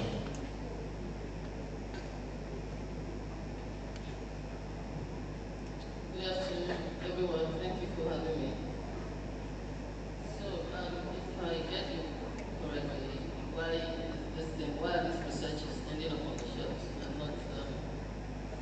we're not seeing them not being put to use? Majorly, I would say, from our perspective as oil and gas champion in Nigeria, I would say, because it's not, the researchers are not coming from our perspective, what we need. What is it that we have challenging? If you just go ahead and do a research that is not going to add value to us specifically, there's nothing we're going to do with it. But we have gone into some collaborations that have actually yielded positive results, and one of it, which is with this particular university, which is currently ongoing, and it's a very vital one. So if researchers end up on the shelves, it's majorly because it is not adding any value, it's not improving you in any way. You don't just go into research just for the sake of research. You do researches because there's a value, there's a need that you're trying to cater to. So if that need is not being catered to, you don't need that research. For us especially, we don't just go, we're not a charity organization. We do things because they will see value and want to use that value to improve our business and lives. Thank you very much. You can hear from Professor Morgan. Thank you very much.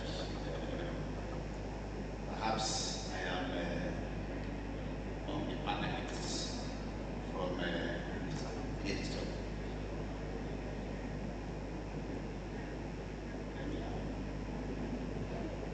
And research institutes in particular.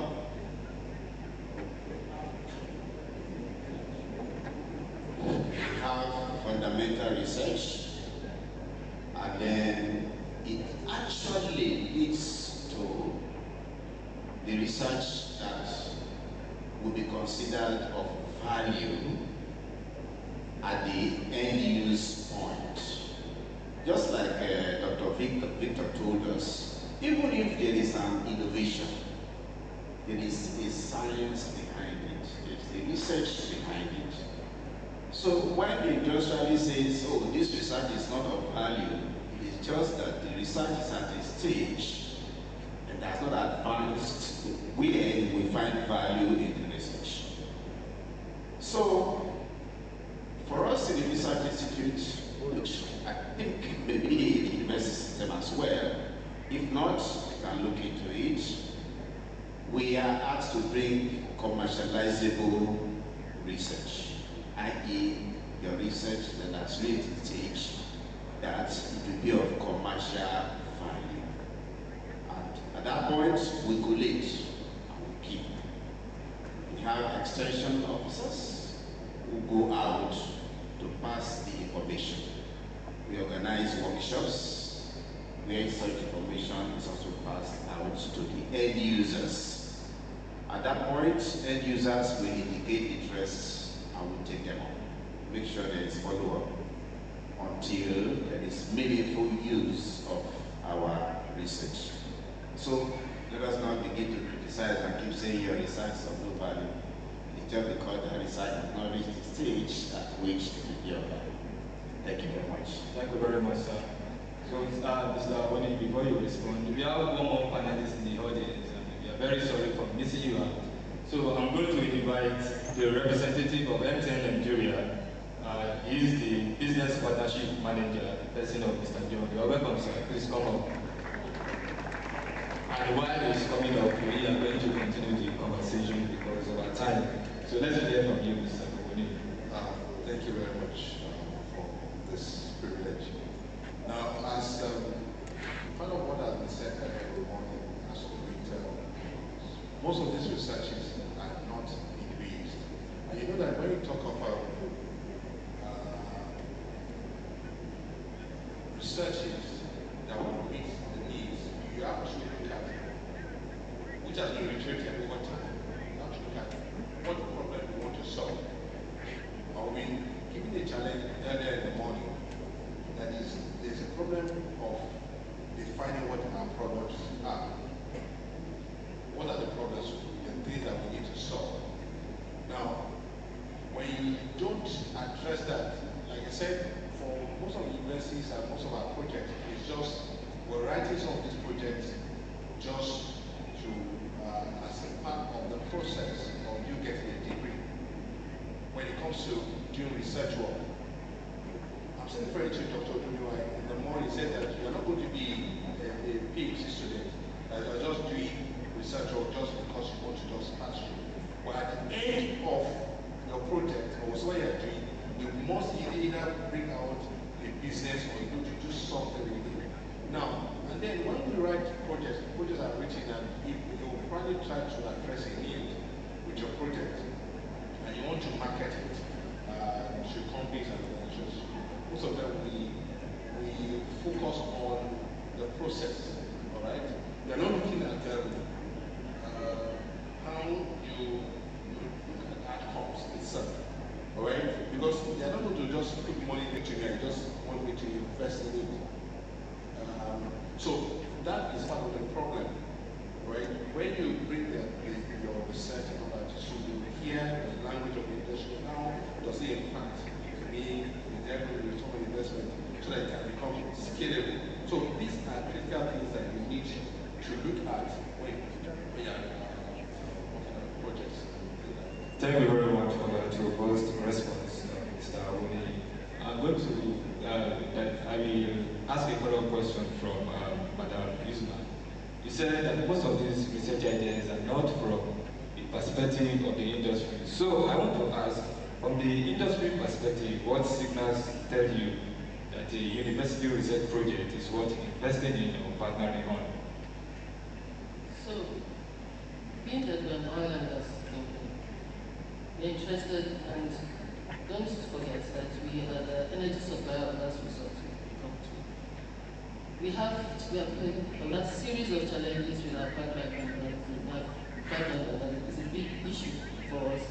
We lose more than half or more than 45% of our production through the pipelines. If the university comes up with a solution on how we can check that is something that we're going to go willingly go into, and that is something that we're already working on with this university, as I currently said. There's a research that has been done, and which has moved on to pilot phase. And from that, just the pilot phase, we noticed that we're able to checkmate our losses by 40%. There's no way you are not interested in something like that. We also have this technology, which is a research between us and a German company called Greenbuy Limited. And what it does is we're saving on importation, we're saving on wastage, because what it's doing is to help us produce prototypes of the spare parts that we need for our machines. All the just do is, it's called metal additive manufacturing, 3D printing. You put all your chemicals and all whatever the materials that you need in the machine, and you print it out. use that. So you save on downtime, you save on wastage, you save on foreign exchange, and you gain experience because the researchers that are working on it and the people, the staff that are working on it, gain experience, gain understanding. So those are kind of researches that you are interested in, that you want to see real value because you have real needs that are being solved. Thank you very much, ma'am. I am glad that NNPC is having a partnership with the University of Benin currently. And we are going to take questions from the audience under this round of questions, this particular one. This question is for all the panelists, but we are going to start with you, Professor. Universities and research institutions usually prioritize publications, while the industry themselves, they prioritize speed and scalability of any innovative idea or research. Now, the question is, we are talking about collaboration, we are talking about partnership. How can both sides align the incentive part of this collaboration without compromising their core goals? So that's the question for all the panelists. Thank you very much. Yes, research institutes, university system, research officers, lecturers need papers in order to then their promotion from one level to the other to the peak. The research director for the research institutes, the professor for the university system. However, we are mindful of the needs of the industry, especially the research institute system. I just said we have volume of interaction to know their needs so that we can have more or less what I would describe as tailor-made research to meet their needs. And I do hope that the university system will have this arrangement as well to perceive the needs of the industry so that they can also tailor their research to meet their needs without abandoning basic or fundamental research, which is also very, very important, because if there's no fundamental research, you definitely cannot have improvement. Thank you very much. Thank you, sir. How are you from Mr.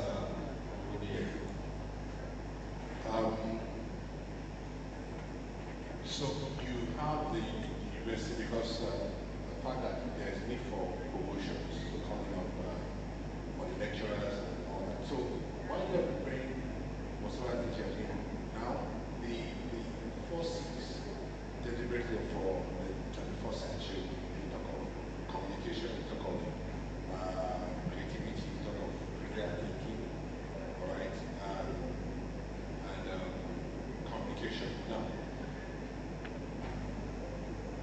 that synergy that was occur between the two, right? There's a need for collaboration. Now, but then in addressing, when you're preparing your reports, your research, we're being told there's the value led, okay, and then you have the partnership led. So you're going to look at that from that two perspective. Now, when you're looking at the things that are needed for you to get, you're providing your report, you address that of your publication, right? Addressing the academia itself. Now, while you are doing that, because that serves you, that you're already research, because if you are doing a research that you want to scale up, you want to have that collaboration, there's need for you to do a bit of a research again within the research of the organization you want to work with. So if I'm looking at MTA or the communication industry, right? And I want to solve a problem there. Sometimes I don't need to wait for that company or the organization to give me that lead. Now what we do in IT, what we call the ITA, we also study company to for my training officers when they are going to look at, let's say, that what you anyone. And you study an annual report. You see somewhere they have a drop. You do a research on why did they have a drop in that their profit and all that. And you discover an issue. When I'm going to that company to go and probably engage them, I go with with data in my hand. I said, look, 2025, 2024, this is what you have. In 2025, you have this difference. These are the solutions I'm bringing to you. Now, when you're able to do that, that gives you a buy-in to the company. That gives you, they listen to you. Now, on the other hand, I'm doing that, I still have a target in my office to meet a certain number of training that I have to run. All right? Now, so in two ways, my report to the company to ITF, for instance, that this is what I'm able to gain. My report will reflect the language of my organization. Meanwhile, when I'm addressing the company, I will speak in the language of the company. And that is the way to produce things that will help solve industry needs. That is very, very good. Thank you very much. Can you put your hands together for that? Quickly, we are going to take questions from the audience. We are going to take only 2 questions. If you have any question, please can you raise your hand? Okay, we have one from this column. Then we have one in that column. Then that will be the 2 we are going to take. So can we have the mic pass to the person in this column?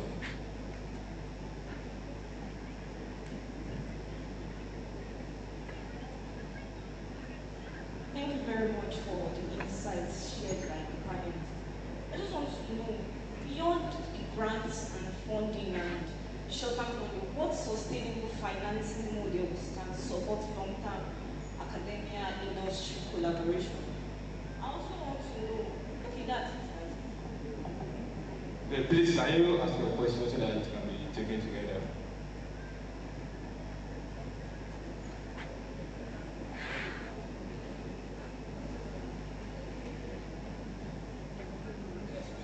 We have asked much about government relationship with universities, with industry, strategic partnership, research and development, research innovation. How does the panel see the Nigerian socio-economic technological system? What is the structure of this system that is making us looking at ourselves as, in fact, making the country not developed? We belong to the, I don't like to use that word, third world. We call ourselves third world. Are we really third world? Do you like that appellation, third world? What is our problem in Nigeria? What is the socio-economic problem? What is the structure of the system that we need to address so that this communication gap between university, between industry, between government will be well closed, and then the structure of research and development will be such that both government, both the university, and the industry will benefit from the development of the Nigerian nation. Thank you very much, sir. So the first question will be taken by Professor Okafe, and then the second question will be taken by Madam Ismail.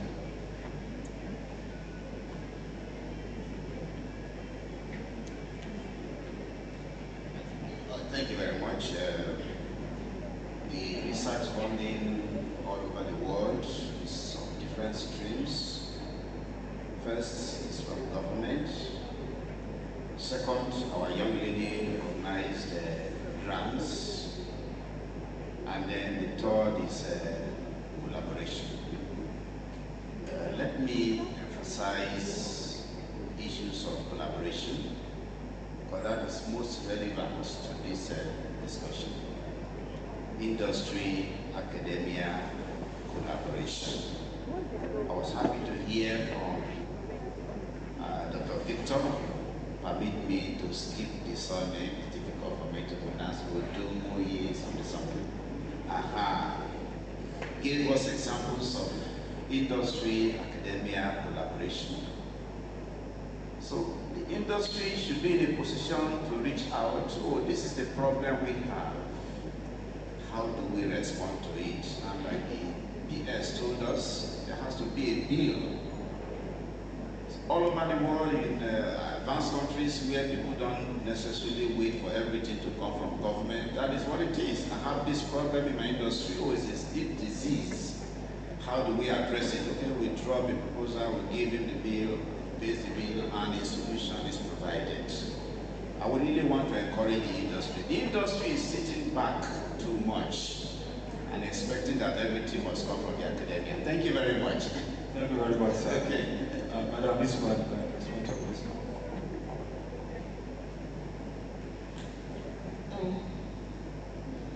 So I get that majorly what the second question is about is what the problem is, how we can address the challenge that we see before us. And I would say, I think everything starts with dialogue. We really need to be talking. And we don't need to wait to have a problem, a challenge, before we start talking. I think in senior clients, there are discussions that are organized between the academia, the industry, and the government, just to listen, just to hear each other speak, just to hear each other's thoughts, just talk. It's from when you discuss, that you begin to highlight the challenges that before you in your industry or in academia. We first of all need to be talking to somebody to know what that person is, where he's standing, or what his challenge can be. So I really think that we just need to be talking. Start the talk. Then we'll begin to know what are your challenges, and this is where you can help. There's a lot of collaboration that can happen between the government, the industry, and academia. But we don't need to wait for one person or one party to come and say, I have this challenge, I need this solution, before you begin to think of how to address it. Let's just come to the table. Let's just decide that something is missing. We need to close it. We need to address it. Let's talk. That's always the first place to start. Thank you very much, ma'am. So we are going to take a comment in 1 minute from Mr. Awodi. Okay, I think part of our problem is we are the problem itself as a people. We need to have that there is a trust capital that has been broken. And that we need to start working that among ourselves to see that we are willing. So there's also the will of willingness. We were told that when there's a will, there's a way. We can build this nation if we only trust ourselves. Now, in one of what was said earlier in the morning is that research, particularly it takes you also to be patient, and there is that hurriedness in us. Everyone wants to grow at the same time. Now, so as a people, one, we must build trust among ourselves. There are research grants, there are monies that are there for people to be able to do things. But a lot of people don't even trust or believe in the government. And a lot of people are losing out on that. Now, the worst, and I always want to encourage people is that no matter what the situation is, always put yourself out first. If there's an opportunity, don't always believe that it is scam or it's not true. I'm talking about government things that you know, you've authenticated. Now, if the worst kind of regret is when you are not taking a step. So we must believe in the system. Is it working perfectly? I will tell you, no, not yet. Is it working at all? Yes, to an extent. Some of these things are working. Some of these, there are opportunities out there. And look, young people are making it in the country. When we talk of tech and every other part of the country, the country is working in some little bits and there. Now we cannot throw that out. We cannot throw out the baby and the bathwater.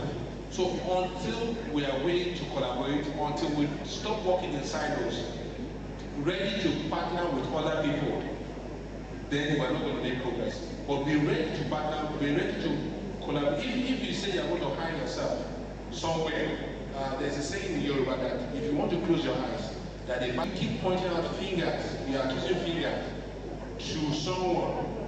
It's also said that when you're pointing out one finger, the four fingers are also pointing out at you. So we need to look at ourselves, reassess ourselves, and be ready to have that dialogue so that we can, make progress. Thank you very much, sir. Can we put our hands together for the panelists? So we need to have come to the end of the panel session. I want to lead with our panelists. The accounting session is coming up immediately, and we are going to meet the judge again.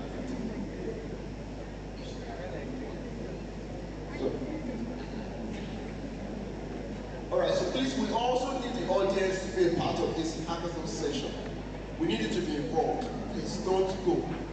You are going to be part of the judges. So please, we'll be having hackathon final pitches and live demonstrations from some of our projects. So please, bear with us. We want you to be a part of this. In the next few minutes, we'll be starting. Victory will be moderating that session. Victory, please. Thank you very much. Good afternoon once again, distinguished ladies and gentlemen.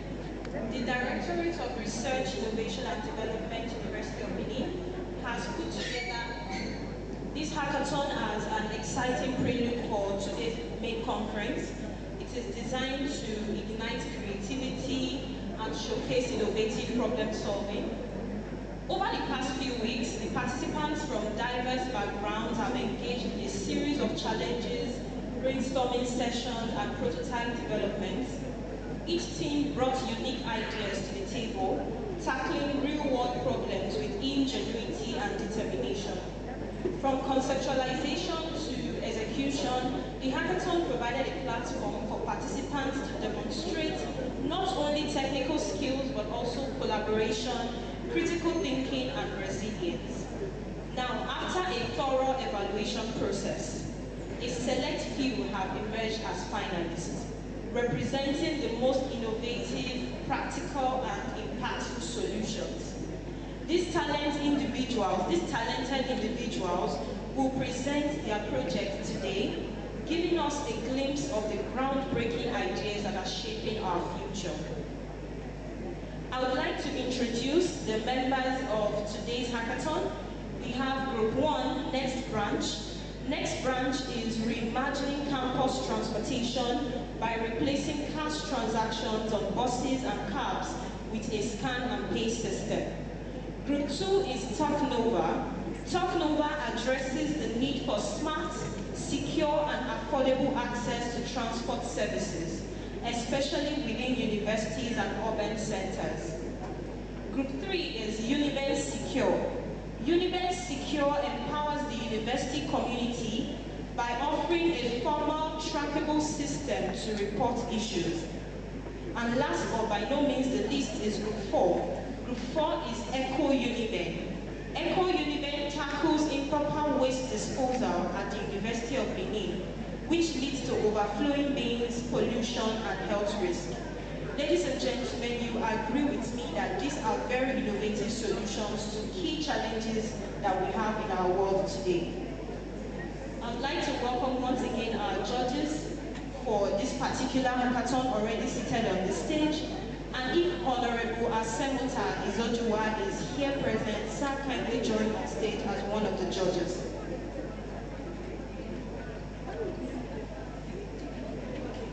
So the judges for today's event, we have Mr. Awoni, we have Professor Omokafe, Madam Usman, Dr. Odumoyiwa, and Dr. Asemota Precious. Please, Dr. Odumoyiwa, sir. Thank you very much, sir. And Dr. Asemota Precious.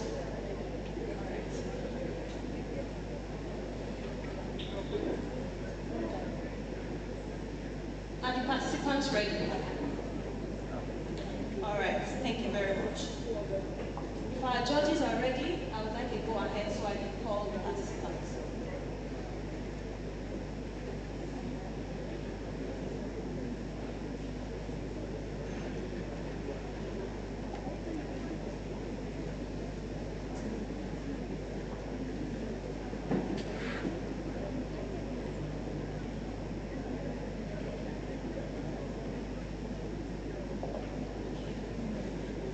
Now to just preempt the participants, you have 3 minutes. You have 3 minutes for your pitches. And if you exceed 3 minutes, this will be deducted from your marks. Please, once again, you have 3 minutes for your pitches. So I would like to call on Group 1 for their pitch. Group 1 is next branch. Are you ready?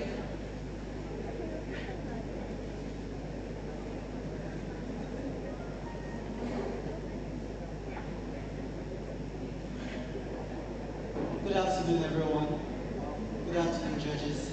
First of all, I'd like to say a very big thank you to the Vice Chancellor of the University of Uniben. Yes. Okay. I was going to say a story about two of them, but since the time is short. Normally, after classes, there's this issue of trying to get cash entering back to school when you take cab or buses. Then you meet the driver, and then the driver keeps telling you, I don't have change, or stuff like that. We all know the different issues that arise with the inconvenience of cash for transportation. Hence, QTAP. So, I am Israel from Next Branch Systems, and we built QTAP to bridge that gap of inconvenience of cash. The way QTAP functions is, you open the platform, you press Fund Me, and you receive the money into your wallet. All you have to do is scan the QR code on the cab or the bus, and instantly the driver gets a notification of payment received. So it's a very simple and straightforward app. The potential of this can scale beyond Uniben into Edo State. Instead of scan once, which we do in Uniben, we can just scan twice. So it takes your location where you are and where you drop off, calculates the distance and the price, instantly crediting the driver and they receive a notification. So that's the solution we have for the inconvenience of cash. Thank you so much. Thank you very much, Next Branch. Quickly, I would like to call on Group 2, Talk Nova. Talk Nova, are you ready?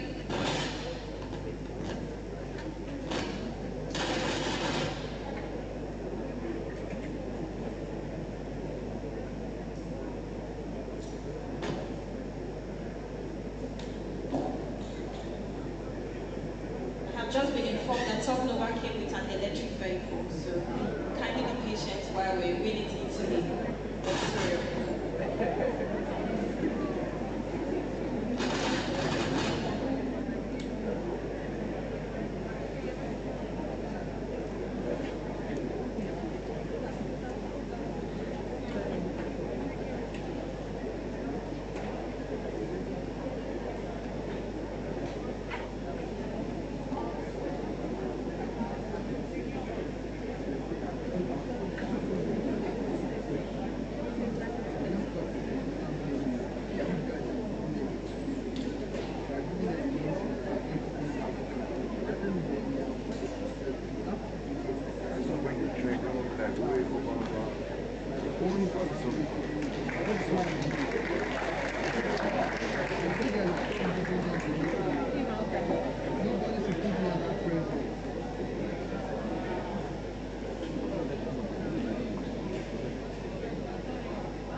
Good day, ladies and gentlemen.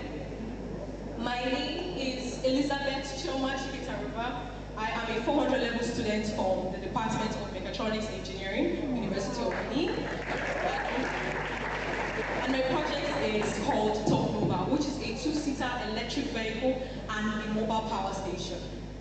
We all know the problems that our countries are facing: the high cost of electricity, the high cost of fossil fuel and diesel, and even the causes like pollutions that we see. Things that causes pollutions like the carbon emissions from vehicles, exhaust. And we see all of these problems. But I have thought of looking for a way to solve this. And that is how Top Nova comes in. Top Nova is a two-seater electric vehicle and a mobile power station, which means it's not just a vehicle that can drive, but also a mobile power station. That means it can charge small businesses like phone charging station, can charge a barbie salon or anything, even your house. Even can power your house. So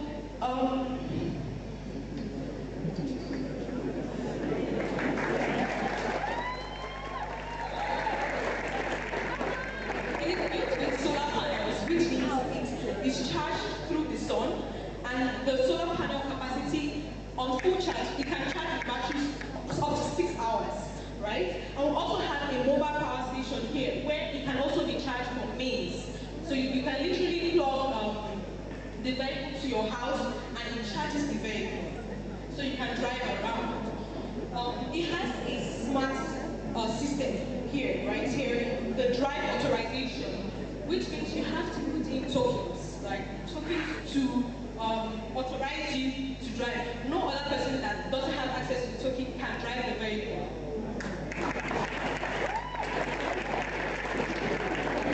It has very strong batteries. Currently, I'm using the lithium iron phosphate batteries, which are stronger than lithium iron batteries, and can last up to 40 miles. 40 miles, actually. That should take you to, because that can take you from Ring Road back to Uniben. You try. So we have other components like the steering wheels, which was actually sourced from scrapyards. Yes.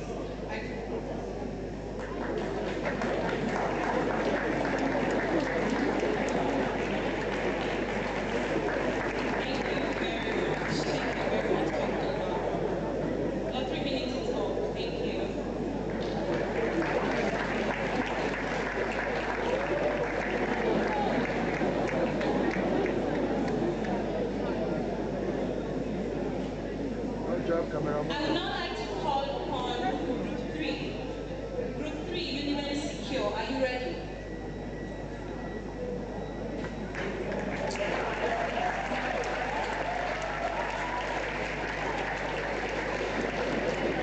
Uniben Secure.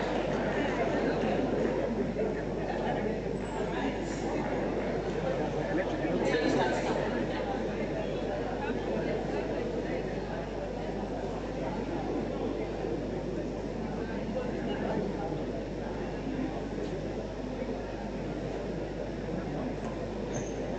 Seven years ago, when I was in 100 level, I was in my hostel, chilling. I was actually talking to my roommates. When all of a sudden, two boys came to my room. 7 years ago, two boys came to my room. I went to my roommates. They met a roommate of mine, and they started beating him. I was scared. I was stupefied. I could not do anything. I did not know that there was a number I could call for help. In fact, me and my roommates, we just stood there until when the boys left, they entered their car and zoomed off. So we took our roommate to the health center, and from there we went to the crime office to report our incident. However, by the time we had reported, there was no way they could get there because they had left territories. So my pitch today is Uniben Secure. Uniben Secure is two apps, two phases.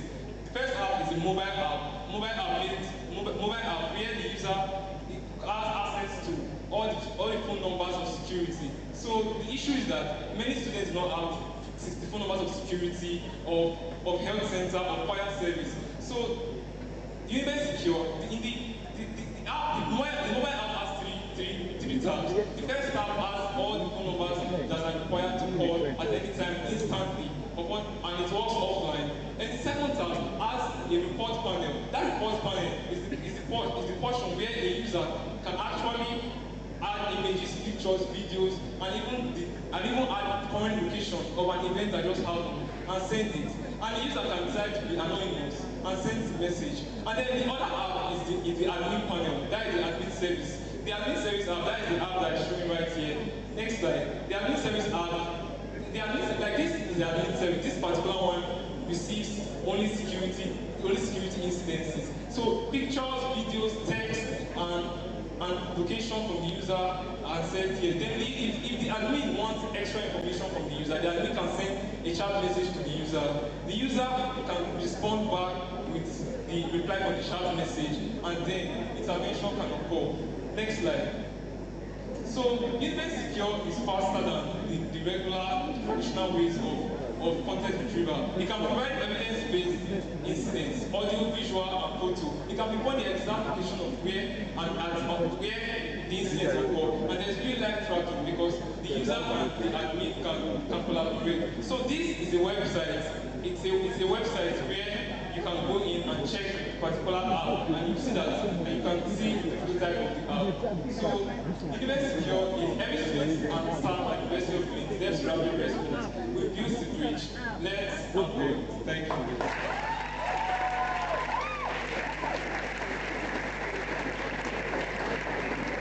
Thank you very much, Uniben Secure. And now, last but not the least, 4, Smart E-Recycle. Smart E-Cycle, pardon me.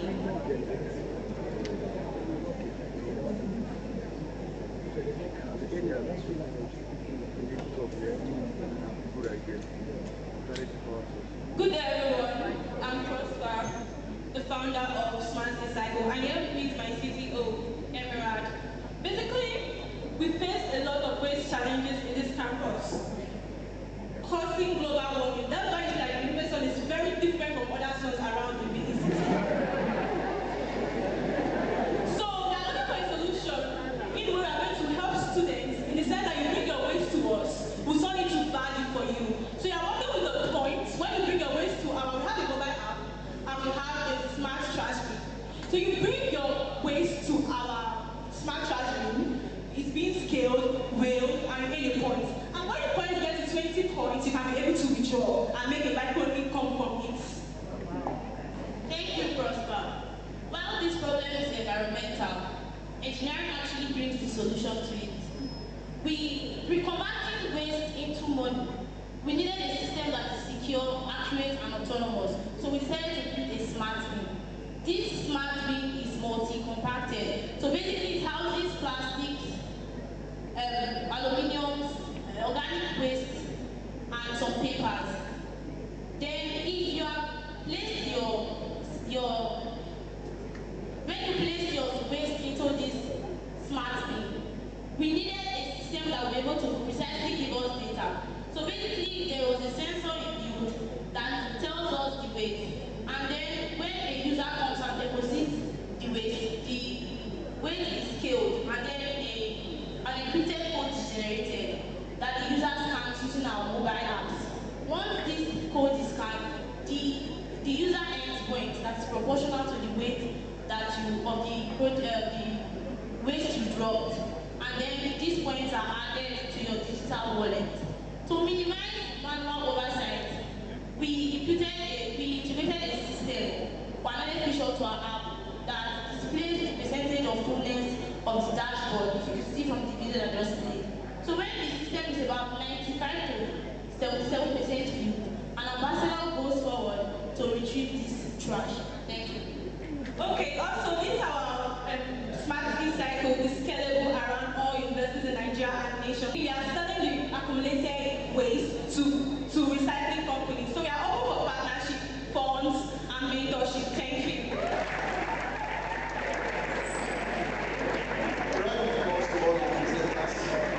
We take questions from the audience. Group 1, please step out. Group 1. We'll take 2 questions for group 1. Right? Your observations and the questions. Group 1, all right. So we'll take 2 questions for this team. 1. Please take note. Number 1, the second person. I need the second person. All right, just 1 question.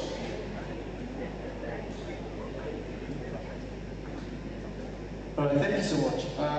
Since I'm the 1 or 2 persons, I ask 2 questions. Now, it's one thing about the product, like this whole conference is all about specification, meaning that you are running a research for, or you're doing something that is locally in need.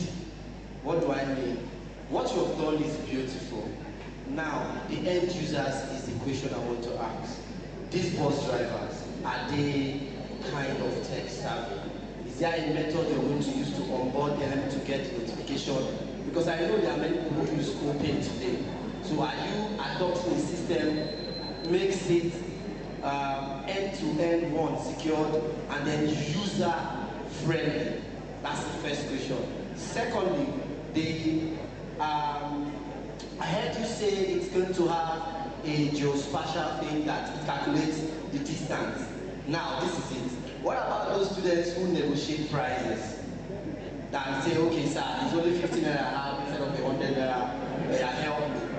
Right? So I think that should be put into place also. Thank you so much. Thank you so much.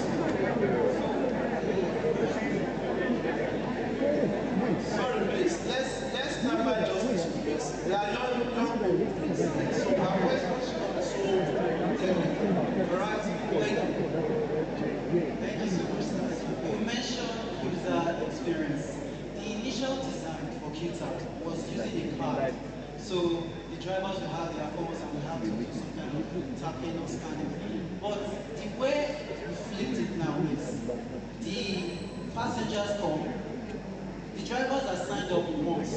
They don't have to touch the app ever again. You just leave it, it runs on its own. So the passenger gets there, scan the QR code on the side of the bus once, scans it once, gets in.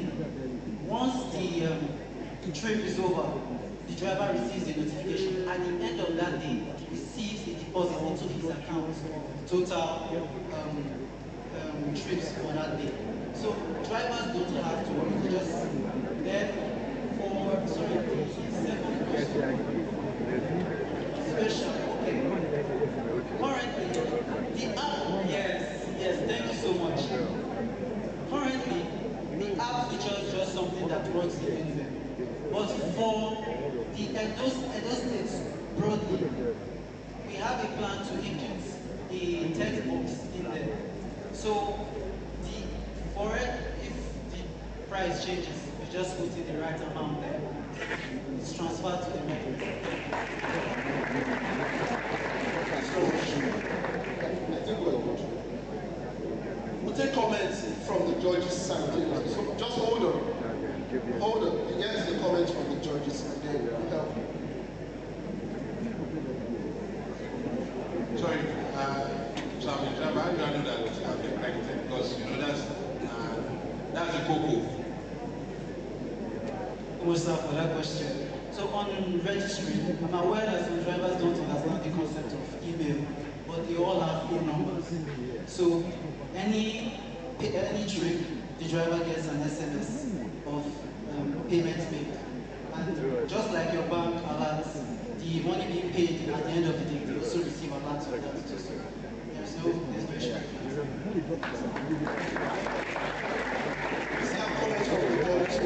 Or much later. General, okay, thank you, sir. All right, so we'll take 2 questions for group 2. We have questions for this team.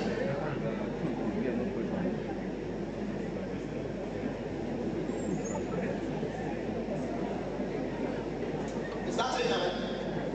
Is that a hand there?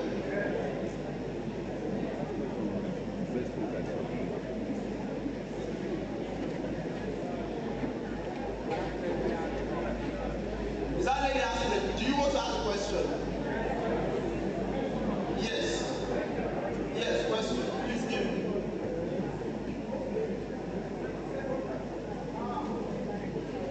All of this was.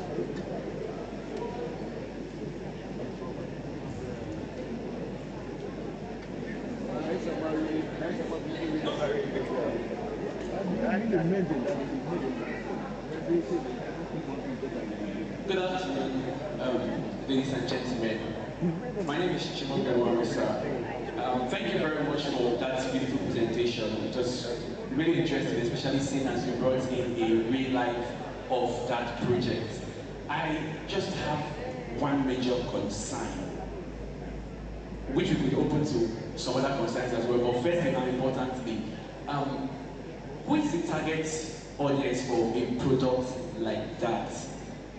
Is it university students? Is it for the university community? Because if it's a one-seater, how many students can it carry at a time? Like, what's the speed it can use to deliver and return to pick again? Especially consider during peak hours, like morning and evening, government students clothes, then what's the cost? Can our drivers afford that? And the charging as well. So for example, we have days when it doesn't properly shine because it's cloudy, so which means you have to rely on electricity, mains electricity. Is the university community currently prepared to accommodate something like this?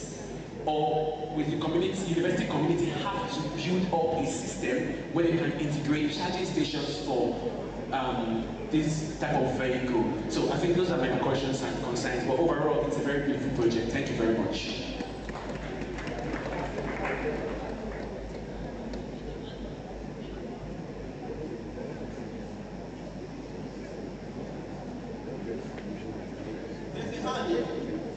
And then there's another hand. Yes, yeah.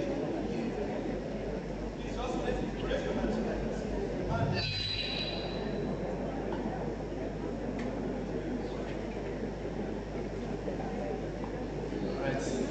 Good afternoon, everybody. Honestly, I'm impressed by your vision, your work. I would like to ask, this is Nigeria, how will your mini vehicle accommodate bad roads?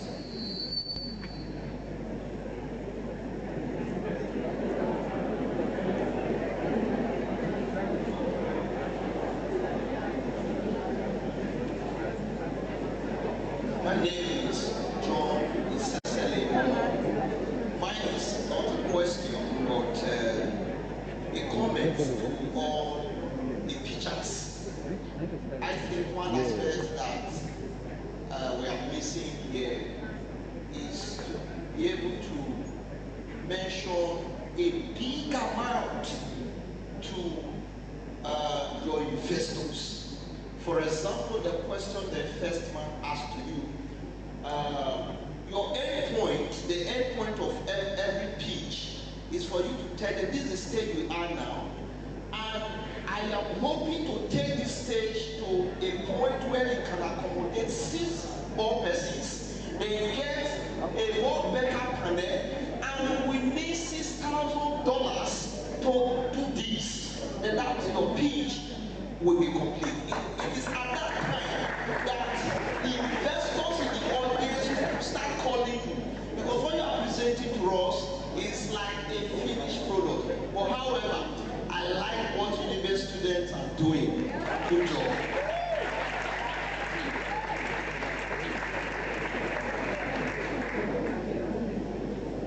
Thank you very much for the questions. I want to start from here. I really appreciate what he said. I believe that, I think when I was coming, I was a bit tense, and I didn't have good structure. But I want to address your answers. Who is it for? It's for the Uniben community, actually. We're looking to develop, to employ it into the community where we can have students drive around, not just students, but also be for drivers in school who can actually use this to get a source of income, right? Also, you also asked regarding the electricity. How do we charge it if there is no sun, if there is no electricity? We have what I designed what we call swappable batteries, which means that I can literally swap the batteries and put in a new one. And also, my faculty, which is in engineering, we are actually designing a very charging station there where it's going to be developed, where it's going to be used. We're going to use the charging station there to charge the vehicle. So that answers that question. Okay, for the bad road, the vehicle literally has shock absorbers. It has a suspension system that would, prevent bumping in bad road. So literally you can drive in bad road. Right now, this is an advanced prototype of the vehicle, which is just a 2-seater. Currently, I'm working on a 5-seater vehicle. Working on a 5-seater vehicle, and it's going to be ready soon.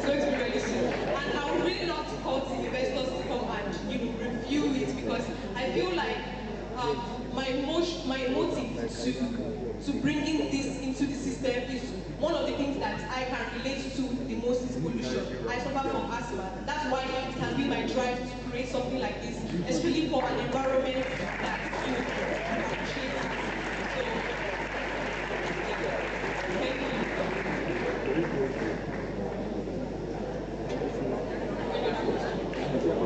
We have comments from the judges.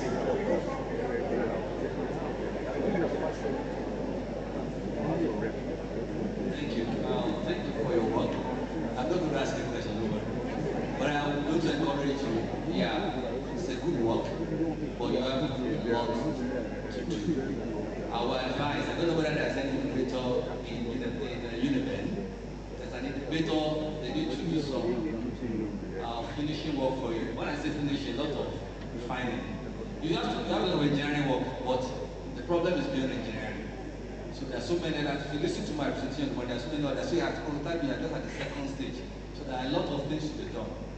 Our advice, I don't know whether there's an incubator here in this Uniben or in general. You need an incubator. There are so many things you need to learn and your team and the other people that will bring it to really make it a product that you can actually put money into. So well done. Good job.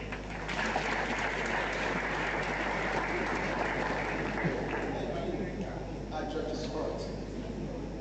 We'll take the next three. We have questions from them. If you are raising your hand, raise your hand. And step up. There's a hand there, yes. And another one behind. Just the two of them.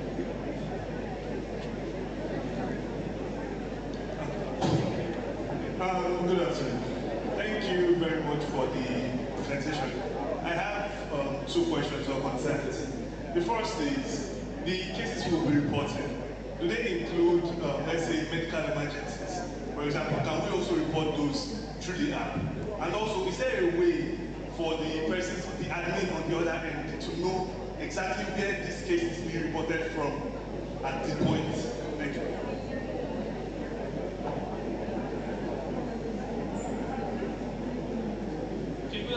Thank you very much for this. Most innovations these days are focused on sustainability and tech, and nobody is actually sustaining the people that will bring about sustainability. But from my own observation, one thing that university students suffer from is data. If you know engineering, if you go to engineering in the evenings, you see people at specific spots. When you're on free Wi-Fi in engineering, every evening it was as if they were playing a football match there because of free Wi-Fi. So one is that, what are students without data? How would they find help in that time? And I don't know, how do you plan on addressing our poor data, our poor network in Nigeria? Thank you. Okay, thank you very much for this opportunity. I'm honored to be here. Okay, I'm a student of Uniben presently, and if you are saying you are talking about securing Uniben, I would like to ask, the security, it's not about having security number. Will the security be available at a particular time?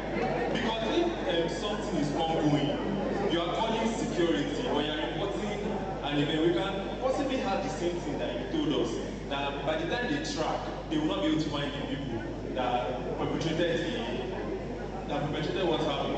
And will your security be available at night? Because just imagine, last semester I was acting in Elsa Playhouse.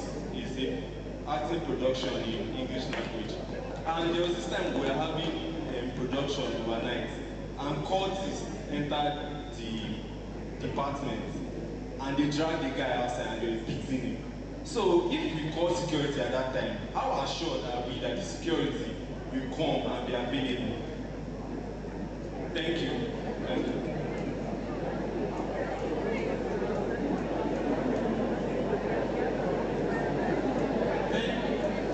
Thank you very much for your questions.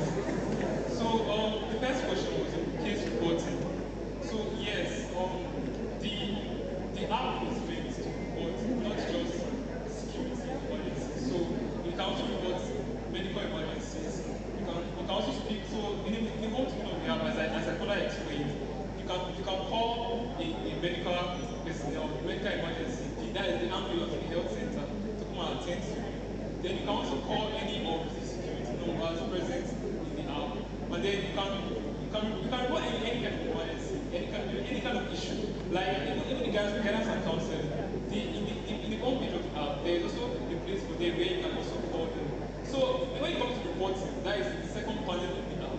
Yes, you can also the thing is when you report this particular issue. So if you are reporting a medical emergency, it is particular people it is directed to. So it is directed to the service, to the medical service. So it's not directed to the security. And then if you report to security and so on and so forth, then where this is reported from.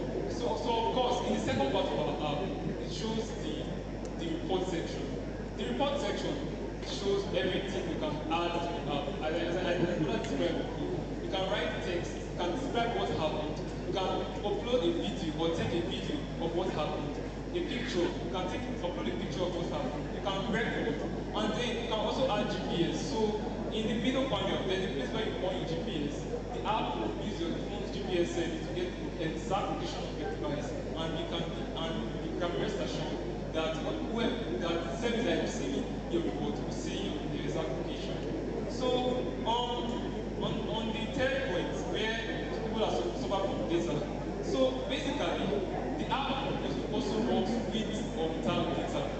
So immediately you install the app, as I described before, in the home section of the app, you will see the phone numbers of every, like you are going to see the phone numbers of every security numbers there. You are going to see the phone numbers of health service. You are going to see the phone numbers of guidance account service. You are going to see the phone numbers of. So when mainly just if you don't need service for that, mainly you just install it. You get it instantly, and then you can call and then you can touch any of the icons. If you need to chat to the call interface, and you can put a call across, so you don't need data for it. Then the question on the court, that's the major essence of the app. So now, when court comes, the issue that we usually face is that the thing is Uniben security works 24/7. Yes, Uniben security works through round the clock. So when court comes and when issues like that are pop up, they complete what they want to do, and they leave before security can even come. Of course, if you have access to such an app like that, while you are in a safe distance, you can record any particular, because evidence is very important to our crime fighting division. So you can record anything you can record from them, the picture, the video, any particular thing, and then you send it. So even though for some reason, even though yes, they are not able to get there in time, the security will be able to use the information they have gotten from you to actually fight the crime. Thank you so very much.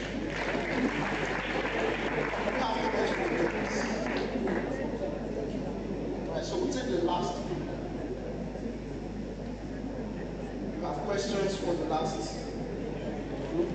Okay, there's one hand there. That way.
beautiful products.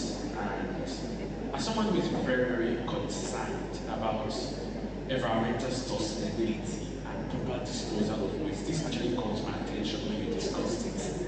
But one of the concerns I have currently is disposal of these debts. I mean, not on the end of the person bringing it, but on your end. Because why I'm asking this question is,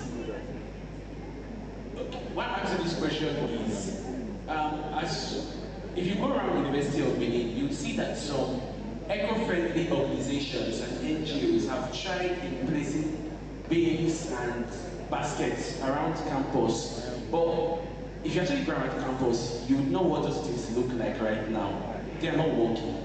Or most of them actually get filled up and then turned to a dump site rather than just a waste place. So it brings the very important question on how you are going to handle that waste to make sure it is removed as at when you, and so you don't turn that place into a dump site. Now, my second question, which is also very important, another part that caught my attention, because I see that when you talk about paying people for disposing debts, it's a way of incentivizing and encouraging students to take their debt, because just when students want money, even if it's 100 naira, and imagine paying them to choose their debt. So that's a very beautiful one. But I want to if you could just walk us through in maybe a minute or 30 seconds on how that actually works. So when I bring my debt to you, how does it work? How do I get paid? Because, sorry, money is very important in Uniben. Thank you.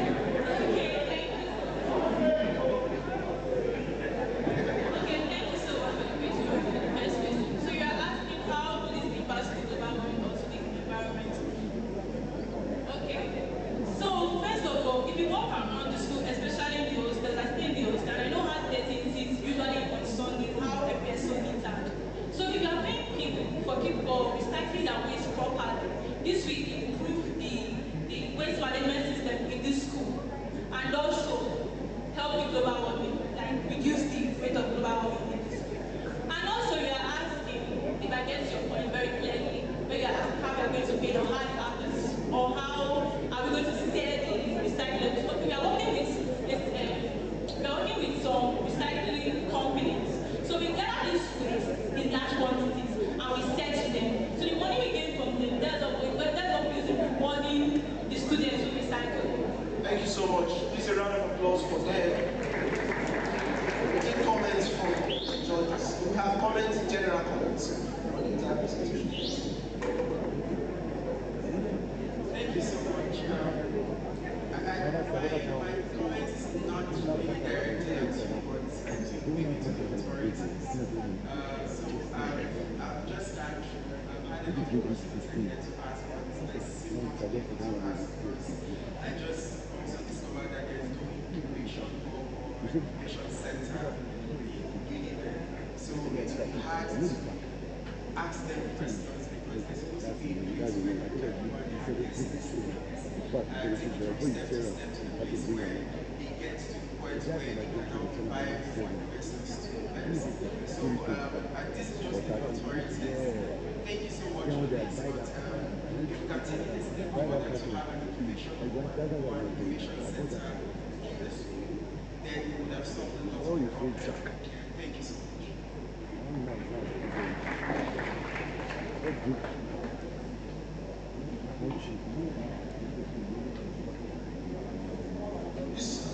After now, we will get the results of the hackathon. Quickly, we will make the presentations, awards to the judges. That will be done by Professor Sifo, who will be helping us with that presentation of awards to the judges. Thank you so much. There's a round of applause for her as she comes on stage.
We still have 2 sessions.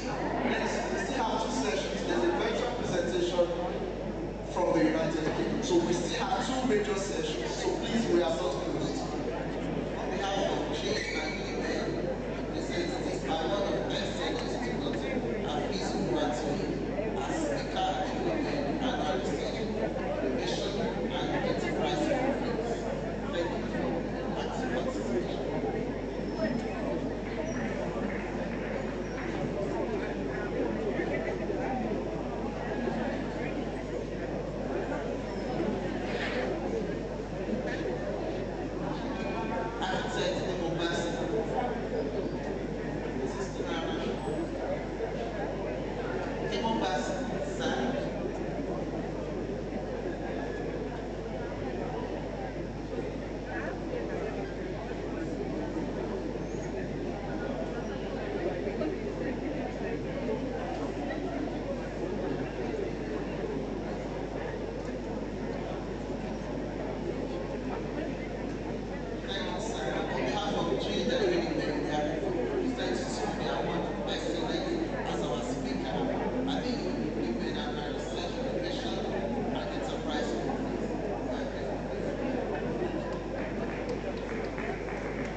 Thank you so much, Professor Osifo.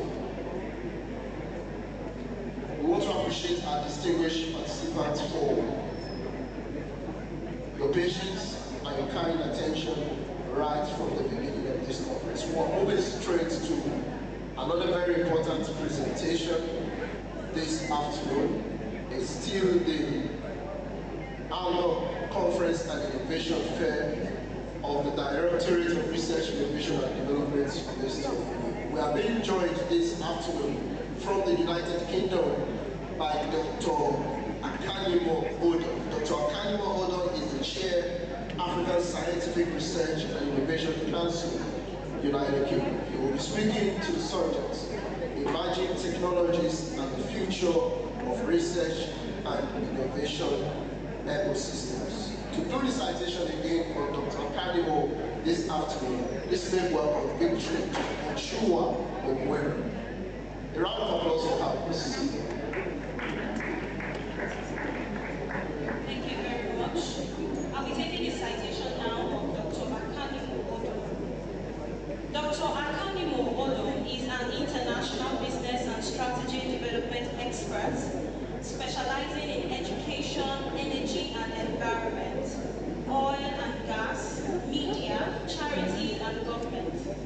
With particular expertise in African affairs, he serves as chair of the African Scientific and Research Innovation Council Diaspora UK chapter, leveraging his extensive international network and expertise in African affairs to galvanize the African diaspora research community for scientific innovation and sustainability in Africa.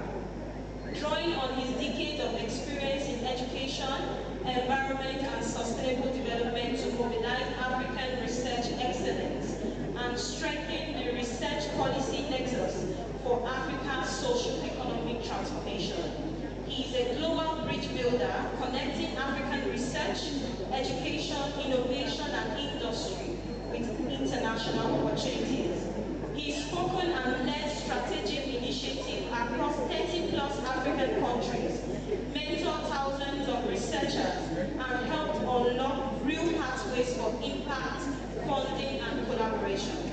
a multi-award-winning author, international speaker, and strategist. He doesn't just talk research, he makes it global. I present Dr. Akani Odo.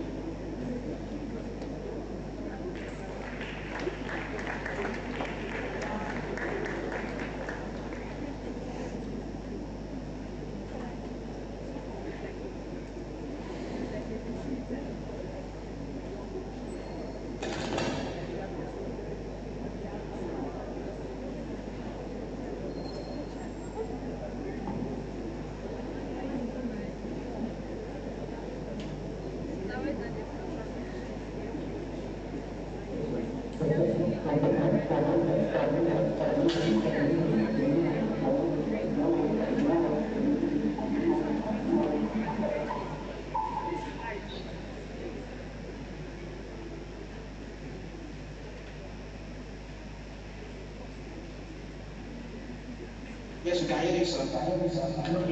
Beautiful. I want to appreciate the organizers of this incredible meeting and for the opportunity to share some thoughts in respect to how we sustain, how we develop, how we manage partnerships with a specific focus on academia-industry relationships that drives commercialization, innovation, and in some cases, as a matter of fact, also drives resource mobilization. And I'll begin with a small anecdote. So a few years ago, I remember I walked into the office of the Vice Chancellor for a meeting. And when I saw him, I said, "Oh, my VC, sir, on my way to your office, I noticed about 7 bank branches on campus." And I'm sure you know, if you know, the average African university would normally have bank branches on campus. That's like a known fact. Anyway, I said, "This is, do you mind if I ask you a few questions?" He said, "Go ahead, Doc." I said, "Okay, well, by the way, who wrote to who?" So was it the university who wrote to invite the banks to come and set up branches on campus? Or was it the banks who wrote to universities that they should come and set up their offices or branches on campus? And the vice chancellor said, "Oh, it was the bank who wrote to the university." I said, "Well, that makes sense to me, because banks and industry, for example, will go where there is money." So I said, "Okay, sir, well, so how long have they been on campus?" And the VC said, "Well, 7 years." I said, "Interesting." Then I said, "Oh, by the way, sir, in the last 6 to 7 years, has there been at any time when you would have a conversation or a meeting with the branch requesting for specific things on how they can collaborate with the university?" And the VC looked at me like I was, "What do you mean?" I said, "Well, I imagine that they are making so much money. It's the reason why they came to campus in the first place. Wouldn't it be nice if you struck a partnership where you could say, for example, let them get an opportunity for them to give internship opportunities to the students, give scholarships to the students, co-fund some research projects that is relevant to their experiences, to their work and operation, but also increases the reputation and the profile and research output of the university." As I was speaking, I remember the vice chancellor said, "Doc, just hold on a minute." He presses his intercom and calls his PA into the office. I said, "PA, you go and get me the bank manager to my office right now." And I started smiling. Now, what am I talking about? There's a huge gap between academia and industry. And it's not only a Nigerian issue. I traveled enough across Africa to know it's actually a continental issue. And it's a challenge that impacts on different things. It impacts on innovation. It impacts on commercialization. It actually impacts on international grantmanship. It impacts on graduate employability and a range of other dimensions that it impacts very, very phenomenal. Now, is the question that industry don't like to work with universities? That is not the case. It's a question that universities don't like to work with industry. That isn't also the case. The issue most of the time is around establishing sustainable models of actually working together. That's the fundamental premise. Let me speak about the basis of any partnership. You are going into a partnership, especially with industry, because there's a problem you're trying to solve. So if I ask to know, why might you as an academic, a student, a company, a research enterprise, might you want to partner with a company or an industry? The reason is because it's a problem you're trying to address. It can be an issue around funding. It can be an issue around, for example, sponsorships. It can be an issue around, if you like, innovation. Supporting the framing of a research project so that the result is innovative and solves societal problems. My experience shows that every time, or most of the time, that university partnerships or university executives or researchers contact industries for partnership, for some reason, it's always narrowed down around them giving you money. Well, one of that is nice, but the point is, can they do more? Do they want to do more? And I am privileged to speak with many, many top executives across different industries, across different sectors, across different countries. And they always tell me the same thing.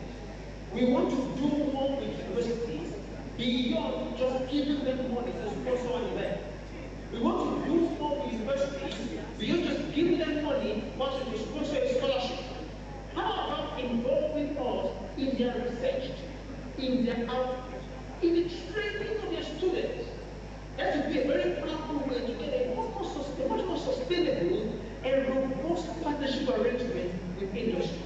So if we get problems, what problems are we trying to solve? But as it happens, Africa is a continent that also struggles with problems. You know, I remember I sit down in a meeting in the UK, and it's a meeting that we try to conceptualize, if you like, the proposal or the problem statement for a new funding application. This is how the meeting goes. A professor in the room would say, how about we put together a proposal to solve this problem? Then the other professor would say, oh, by the way, I think that problem was resolved last year.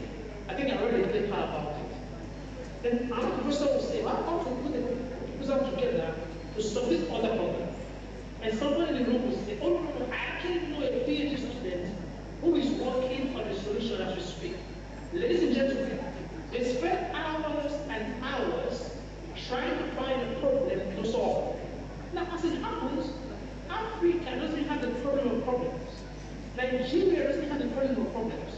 You wake up in the morning and problem greets you by your door. Hello, how are you? Hope you woke up fine. We are blessed with problems, especially problems is the raw materials for innovation. Problems are the raw materials for creativity. Problems are the raw materials for active resource mobilization. For driving good practices that are sustainable with industry, we are blessed with problems. That's level one. Level two, once you have this dimension of something like this, next question is this. How might you actually drive this partnership? So I'll give an example in Lancaster. There are two global models I'll speak about very briefly. Around how to drive robust and sustainable partnership with industry. As an academic, as a researcher, as a lecturer, as a student, it doesn't matter what you do. And I'll give a breakdown, for example.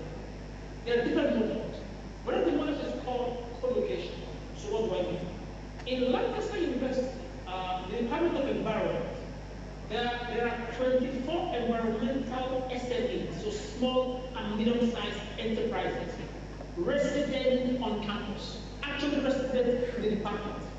And the reason is because there is a premise that there is no way a professor of research and a CEO of an SME or a company would enter the same lift every day. That at some point they won't ask each other, by the way, what do you actually do? So by co-locating them, you actually force a conversation. Now that model is called co-location. The trouble is the fact that in many African universities, there is a massive geographical and physical gap between universities and actual industries. And I think for me, I call it a high gate phenomenon. What do I mean? It's the fact that the average university you go to, you measure almost their gravitas by the size of their gates. It's just like saying, oh, by the way, we are robust, we are solid, don't come close. I know a story about the university, I won't mention the culture, the university's name, where the gate was magnetic, was fantastic, was great. But then they get a project to pull down the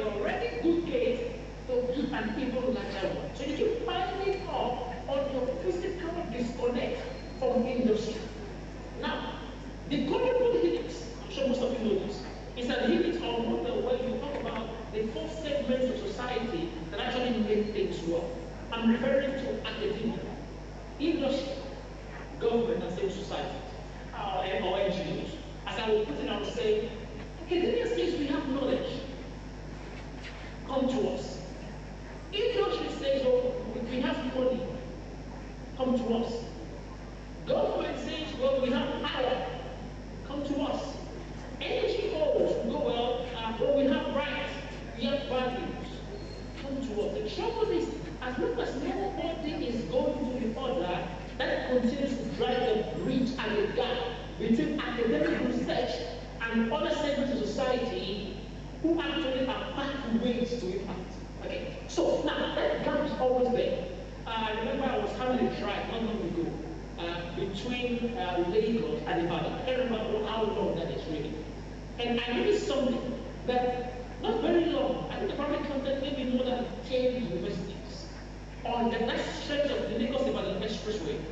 And you know how I knew they were universities? First and foremost, I knew by the size of the gate. Now, I understand the elements of security, but isn't there a philosophical disconnect by the size of those gates? So in Lancaster, as it is in many other international universities, who understand the enterprising nature of research is that you break down those walls and you begin by intentionally breaking down physical structures that actually inhibit engagement from SMEs. That's co-location as important. The next one is co-development of curriculum and co-delivery as well. What stops an academic? And please request, tell me if there is any rule or regulation in any university, even University of Benin, that prevents a lecturer from inviting the CEO of an SME as a guest lecturer during his class. A 20-minute session, 30-minute session. I don't think any rules preclude that. But you should invite the chief executive. But wait, guess what? Excuse me, sir. By the way, would you come to deliver a short 30-minute stop to my academics or to my students on so and so area? Bring to life the practical dimensions in industry of my subject matter. There is no rule that precludes that from happening. But does it happen? Most of the time it doesn't. Now, that's co-development and co-delivery of programs. Well, how about co-development of research proposals for impact? Most times I realize that those who apply for grant, and I'll speak about grants very briefly, is the fact that every time you apply for a grant for international grants national, you apply for the grants in isolation, and you never really contact any industry partner as a partner to your grant proposals. The question is this: when last did you apply for a grant? But before you even apply for the grant, as a matter of fact, at the point of the conceptualization of the actual concept note, you requested for a meeting with an industry partner so that both of you can co-apply for this national grant. When last did that happen? That's a powerful model to bridge the gap between academia and industry. So there's co-location, there's co-delivery, co-development, and co-delivery of programs. There is co-development of proposals for international grants national. How about the partnership driven by student internship? And what do I mean? I did a service, an internship in Nigeria as a student. And I remember that when I did my internship, I didn't do so much that I aligned with my actual course of study.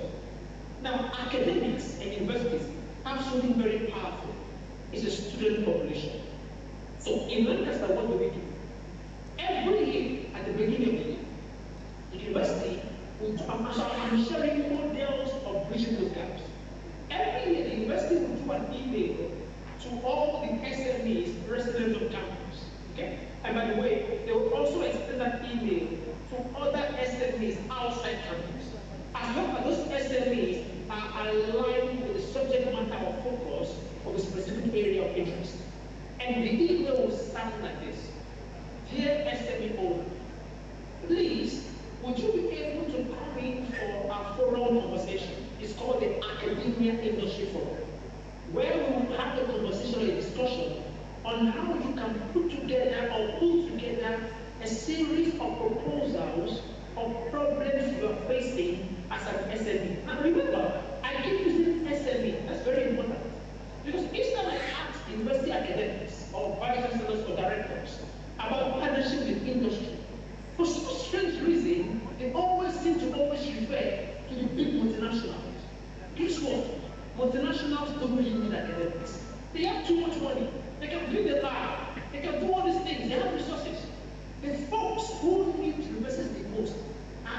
SMEs, because the average SME have a singular problem.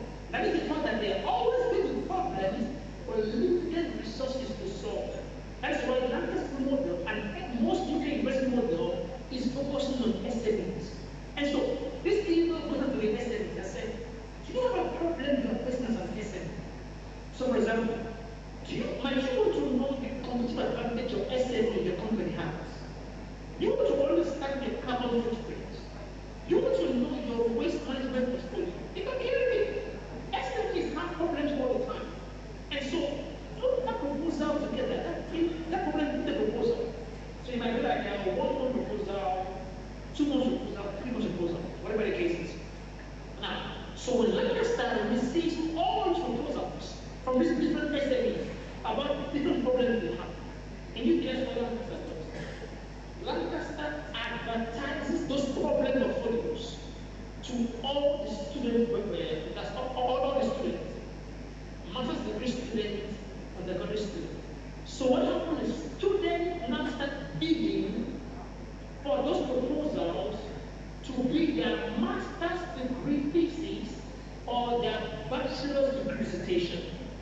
That means that these are students who are doing a thesis or a project that is being demanded by an SME to solve an actual real world problem. Not talking of, what about the benefits? The SME doesn't have to pay some incredible amount of money to a consultant to do the resolution. What happens is they make some resources available for the student to take it on as a project. The student, what do they get? They get the degree certificate. And what does the university have? The university gets a basis or a profiling to manage and bridge those gaps. So the model of using student capacities to actually bridge gaps in industry is a model many folks don't actually use. And it's a powerful model to bridge the gap with industry to drive commercialization and also innovation. Now, before I wrap up, I don't have so much time. So let me talk about very briefly about, in my experience, traveling across the continent, working with government, working with industry, working with university and researchers, I discovered that to sustain a good relationship, there are principally a series of profile opportunities, or what you might call the key indicators or key points of reference to have a partnership that is sustained. And I like to call it the 7 C's for effective and equitable partnerships. The first one is every partnership requires a champion, somebody who is at the forefront of making it happen. Are you prepared to be the champion of your own partnerships? That's level 1. Number 2 is communication. It's around establishing the protocol of the partnership. So basically, how are you corresponding with each other? What is the basis of understanding? What is the relationship? What is the alleged way between you and the partner? Because most of the time, when academics don't understand the communication pathway of industry, they struggle. So what do I mean? One of the only ways, or one of the ways that researchers in university communicate their research output is through the publication of papers. Now let me ask you a question. Who reads papers? It's only researchers, mostly researchers, academics like you that read papers. Chances are an industry partner will read your paper. But guess what they will read? They will read a concise review. They will read a lengthy input. Imagine if every academic says, for every paper I publish, and it will be nice if there's a policy which mandates it. But if it's not a policy at an institutional level, can it be an intentional approach to increasing your output and impact and your engagement with industry? Imagine you say, for every paper I publish, I'm going to write a 100-word LinkedIn post for a non-scientific audience that breaks down what my high-level scientific paper is all about. Can you guess the impact you have in terms of understanding a better communication pathway to the other segments of society to drive a good. I'll give a small story, very, very good example. I remember that in November last year, I was in Burkina Faso delivering the training on international funding because that's not my expertise. I deliver training on international funding because I've come to understand what you might call the mysteries of grantsmanship and how to win money. And I don't mean just money. I mean more, that's serious money. I've been blessed that in the last 4 to 5 years, I've won over 40 million pounds in international grants for different establishments across the government. So I remember I was in Burkina Faso, delivering a talk to about 30 government officials on funding. Then at some point I asked them, I said, how many of you have a LinkedIn profile? If I ask you right now, can I say, okay, I can say no, and who raise up their hands? Who has a LinkedIn profile? Can I see my show of hands? I get a feeling maybe, can I say over 70%? That's fantastic, that's good. Now, if I go ahead and say, for the average academic, especially when you've been working in university for, say, 4 or 5 years, I suspect that your comprehensive CV, your complete CV, would be between 5 and 6 pages. Once you begin to go to lecturer 1, assistant professor, and professor, the CV goes to 25, 30 pages. Especially when you now add all the committees and the subcommittees. And you know academics and committees. So that I'm making a point. Now, if I ask the average academic, and I've been this for a long time, how many pages is your LinkedIn profile? If there's anyone in the room right now whose CV is up to 2 pages on LinkedIn, can I see a show of hands? I'm very honest. I can see the room very clearly. But I suspect that the chances are folks in the room who have 4-page CVs and 6-page CVs, even 20-page CVs, would usually have a 1-page LinkedIn profile. You cannot do that in an era where virtual competitions are the hallmark of engagement. And so, as I was giving a talk to these government officials in Burkina Faso, and when I asked them, do you have LinkedIn profiles? They said, well, they do, but they never use it. So I did something. I took a picture of myself and the professors behind the room, behind me, like a selfie. And I wrote a LinkedIn post, and the post said, I am currently in Burkina Faso delivering a training to government officials on international funding. And they're having a nice time breaking down principles and fundamentals of winning money. And I took the picture and I posted it. Guess what happened? By the way, my name is Dr. Akari. You can see this story on my LinkedIn profile. In the space of 5 minutes, a lady saw that post in Malawi. And she wrote and said, hey, Dr. Ogo, I just read your post. Might you be able to fly into Malawi to deliver something similar to government officials in Malawi on funding? How much do you charge to deliver the training session? So guess what I did?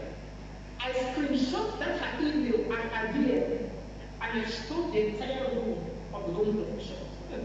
You need to see the speed with which they were updating their LinkedIn profile. Ladies and gentlemen, we live in a world where things are happening, you cannot be left behind. Intentionality is crucial to drive engagement. And on top of that is the capacity for you to engage in industries through communication. That's the second C. The next one is capacities. You know your gaps, their weaknesses. So understanding the SWOT analysis helps you understand what you have that they want and what they have that you want. That is always the basis of any partnership. Partnerships struggle and suffer if you don't understand the mutuality. And what do I mean? There are most of us in this room who, if I tell you how many people do you have on your Facebook page, you say 1,000. If I ask how many of them do you actually engage with professionally, if they are up to 20, I'm surprised. The same thing on your WhatsApp. Many of us go for events, conferences, workshops, and you're not careful and intentional in why you are getting partnerships driven with government officials. This is very crucial. So mapping the gap is about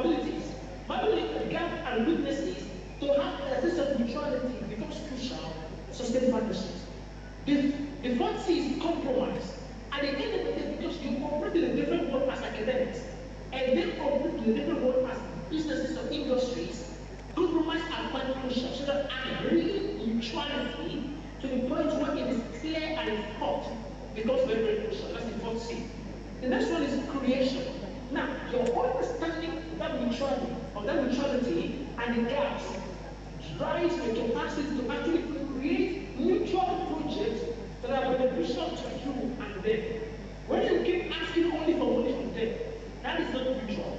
So mutuality comes from creativity and innovation on projects and scales. That's the fifth C. The next one is cordiality. At the end of the day, truth be told, it's better to work faster and longer with somebody you like than someone you don't like. So building cordiality is absolutely crucial to sustain partnerships. And finally, sustainability. So never think about partnership for the short term. Think about it for the long term. So continuity. So how would you drive this going forward as you progress? I will end with this. Right now, there's a partnership, obviously I'm sure most of you know this, between the University of Benin and Lancaster University. But most people don't realize that my supervisor during my bachelor's degree in University of Benin, when I was studying zoology, was Professor Lawrence Isamaye. Now, my supervisor for my PhD at Lancaster, Professor Keksen, which we have seen, was also in Lancaster University. So I was the fulcrum between the partnership between Lancaster and the University of Benin. And guess what? That partnership has continued for the last 14 years. Because I understand sustainable partnerships and driving it for impact on society. Thank you very much for the opportunity.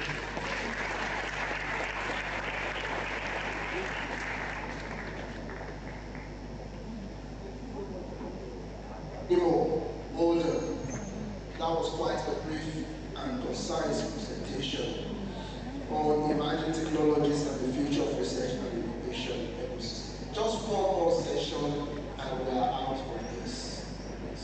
One more panel session, please. Thank you for staying with us all the while. The next panel session will be on education, skills, and the future of work, aligning Africa's research and innovation ecosystem.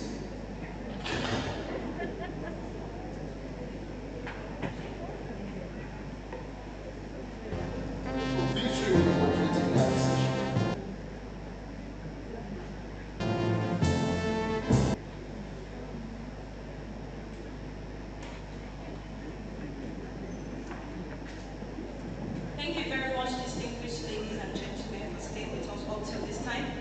We'll be moving straight into the panel session, Education, Skills and the Future of Work, Aligning Africa's Research and Innovation Ecosystem. And I will just be welcoming to the stage the panelists for today's panel session.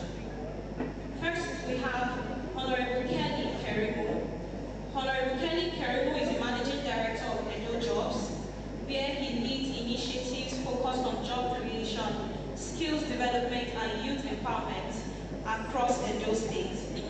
He brings strong leadership experience from public service and workforce development, with a passion for inclusive economic growth. Honorable Kerimu holds a solid educational background that has equipped him with the expertise in management, policy implementation, and human capital development, complemented by professional training in leadership and employment strategy. As Managing Director of Edo Jobs, he has driven impactful programs that connect citizens to sustainable employment opportunities, strengthen public-private partnerships, and support the state's vision for economic transformation and social development.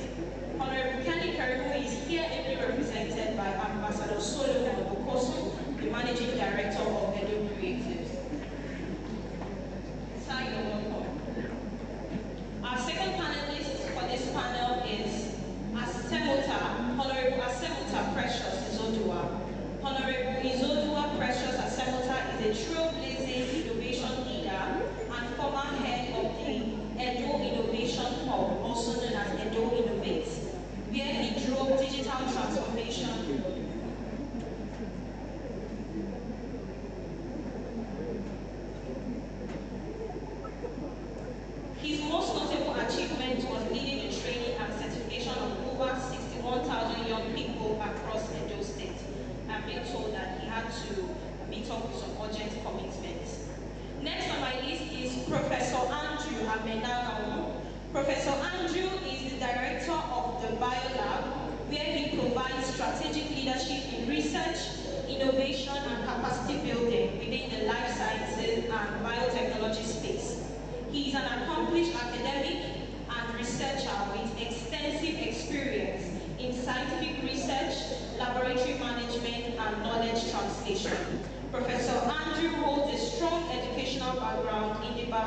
technological and applied sciences, having earned advanced degrees that underpin his expertise in research methodology, innovation, and mentorship.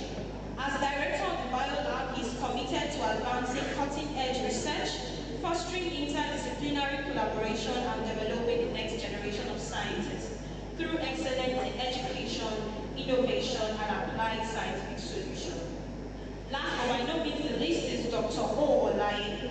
Dr. O. Olaye is the director of the Center for Artificial Intelligence and Data Science, CAID, where he provides visionary leadership in advancing research, innovation, and capacity building in emerging digital technologies.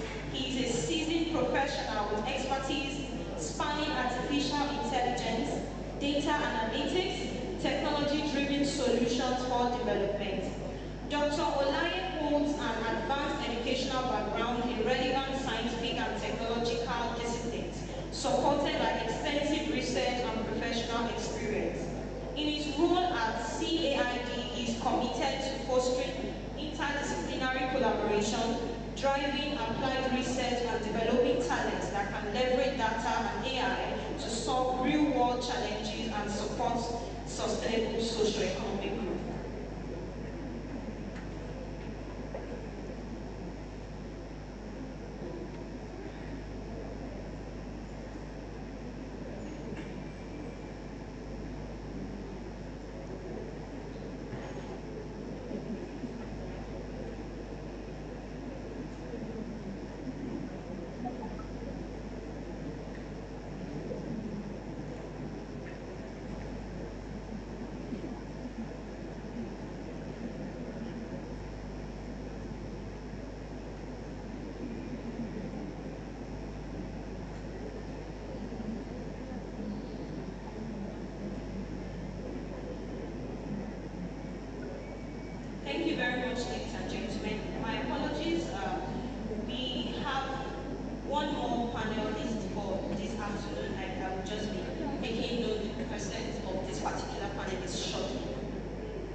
be in the areas of what we currently classify as university skills. So soft skills, as it stands today, form the major basis of what drives the world of work today as it is. And it just happens that our curriculum as it's designed does not pay enough attention to that. So if you talk about communication, presentation, interpersonal skills, leadership, so things like that. You see situations where a student goes through the university for 4 years, 5 years, probably maybe the only time the person does the presentation is during the final year defense. So, but when you get to the industry, you are engaged in education on an everyday basis.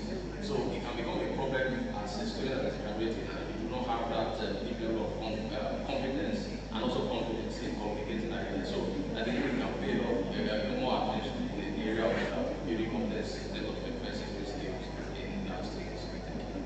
Thank you very much, sir. So I will just be making a correction now to the panelists that we have this afternoon. We have here Ambassador Solomon Okoson, the Managing Director of Edo Creative. And now for the Managing Director of Edo Jobs, Honorable Kelly Kerimu, I would like to invite, apologetically, his representative, Blossom. Ma'am, please, you're welcome to join the panel. My apologies. Thank you so much, ma'am.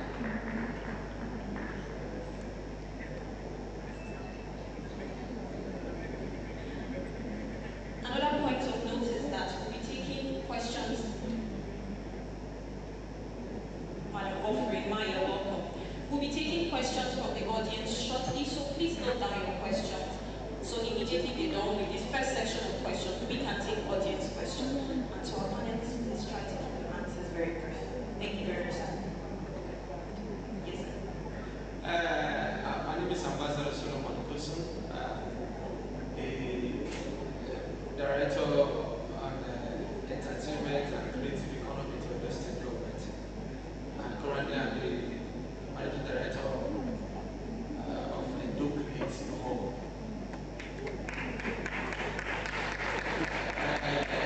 In this same area, I believe we are still overemphasizing on the theory aspect of the work area. We do more theory than practical.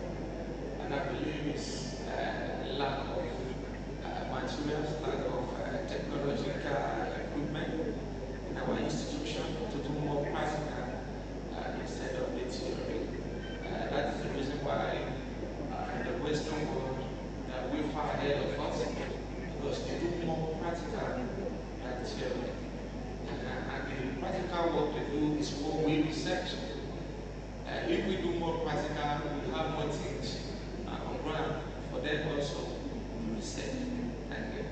Thank you very much, sir. It's a round of applause for you. Thank you. I come from a perspective that agrees with the contributions, but tries to bring a balance to this discourse. Yes, and I agree that we do more theory rather than practical in our universities today. So we need to do more of practical. So the balance I'm trying to bring to this is that the theory is equally important. Okay? I emphasize almost too much practical, and I noticed the effects. So this is a mobile device, and practical will mean that I'll call in students, take it apart, show them how it works, have them use it, and then we move on. But can that student design this mobile device from scratch with that practical exposure? The answer is no. The theoretical knowledge necessary to design this mobile device from scratch or something different from this are some of the things that need to be taught in an institution of learning like this. So that balance is necessary. So when I go off this tangent, I've established that balance. So the kind of practical I think we are under teaching is the relevant type of practical. Our curriculum is such that it's designed to provide the workforce for an environment that does not exist yet. So We are teaching students to know how to do X, Y, Z. And after they have learned how to do X, Y, Z theoretically, they go out the streets and they don't find any place to apply X, Y, Z they have learned. I think that's where the major gap is. So we should start teaching more those concepts, both in theory and practice, that are necessary to solve our immediate problems in our environments. So we can prioritize as a nation and say, okay, we may not be able to compete with China in certain aspects, we may not be able to compete with India and some other things, but at least we can compete in X, Y, Z areas, so let's focus. That's beginning to happen gradually. We need to do more of that. We just say, okay, University of Benin has managed to build an electric vehicle. So can we just see how we can focus, how we can channel our teaching? Our curriculum should be tailored towards giving the students the kind of skill that required to build a thriving industry for EV production. It may just be one component of that EV production that we take. So when the students finish and they come out of campus, they will set up their companies right on campus. They will have a way to apply, they will have a platform to apply what they have taught. Thank you very much. Thank you very much, sir. So the same question applies, but I'm afraid I'll come again with the question. We're talking about what are we good at teaching, or what also are we good at teaching in terms of the future of work in our current university curriculum. Good afternoon, everyone. Thank you for the opportunity. The future of work involves both absorption and productivity, and my fellow panelists have said this before, but I would like to come from the point of employability, because apart from these technical skills we spoke about, application of the knowledge, useful knowledge to doing these things, they also need employability skills, soft skills. These are skills that are not seen. These students will be going out to relate to people, so they need to build on those skills like communication skills, problem solving skills. So combination of both the soft skills and technical skills, I believe will help them function better in this future work. Thank you. Thank you very much. Now I will be moving over to you made mention about the need for practicality in our university system. So what do you believe that there are some key aspects that we need to add to our current university curriculum that will prepare our students for the future of work? I believe that you have expertise in some of these things, that global trends that mean that we students can also encourage the university curriculum to add. So what are these key areas you think we should add to improve the practicality of our curriculum? Thank you very much. You see, the world is going every day, and a lot of things is unfolding in the academic section. And see, I went to a school, a polytechnic, where 80% of what we do is practical. I read fashion design and beauty technology under the School of Arts. We offer about 20-something courses, while 18 is practical. So, a lot we need to add to the institution, so the student, the youth, can get more idea, because that is the reason why you see people who are outside the academic section, even the artisan, will even know it's more than the people in the institution. That is also the reason why you see some of us after from that going the university, we still have to go back. Like you see someone who read accounting, have to go back and learn tailoring. You see someone who read mass communication, have to go and get other skills. Now, what I mean by the world is growing every day, and a lot of technologies are being discovered, and a lot of machines are being built to enhance the learning process.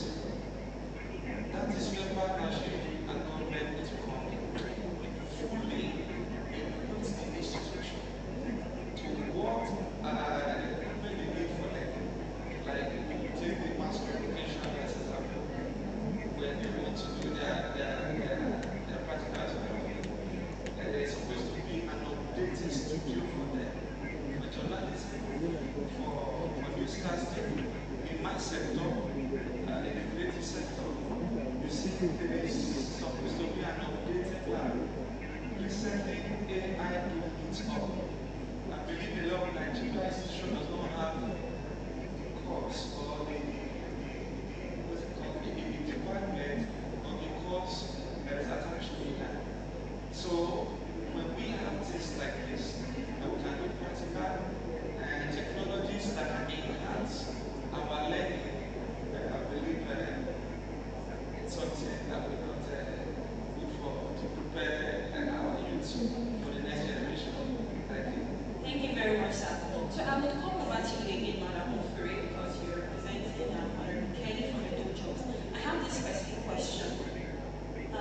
Africa has a young tech-savvy population, yet many graduates remain unemployed or underemployed. Where exactly is the disconnect and how do we fix it? Okay, thank you. Being tech-savvy does not mean job ready. You can be tech-savvy and job ready, like I said earlier, they are essential skills. In the previous speaker, yes, Dr. Odo spoke about the LinkedIn. That's one app that I feel students at this age should utilize, because then you get to meet employers, you get to meet people in the industry. Edo jobs, we are particular about helping people in their career paths, either through skills, that's the soft skills, the technical skills.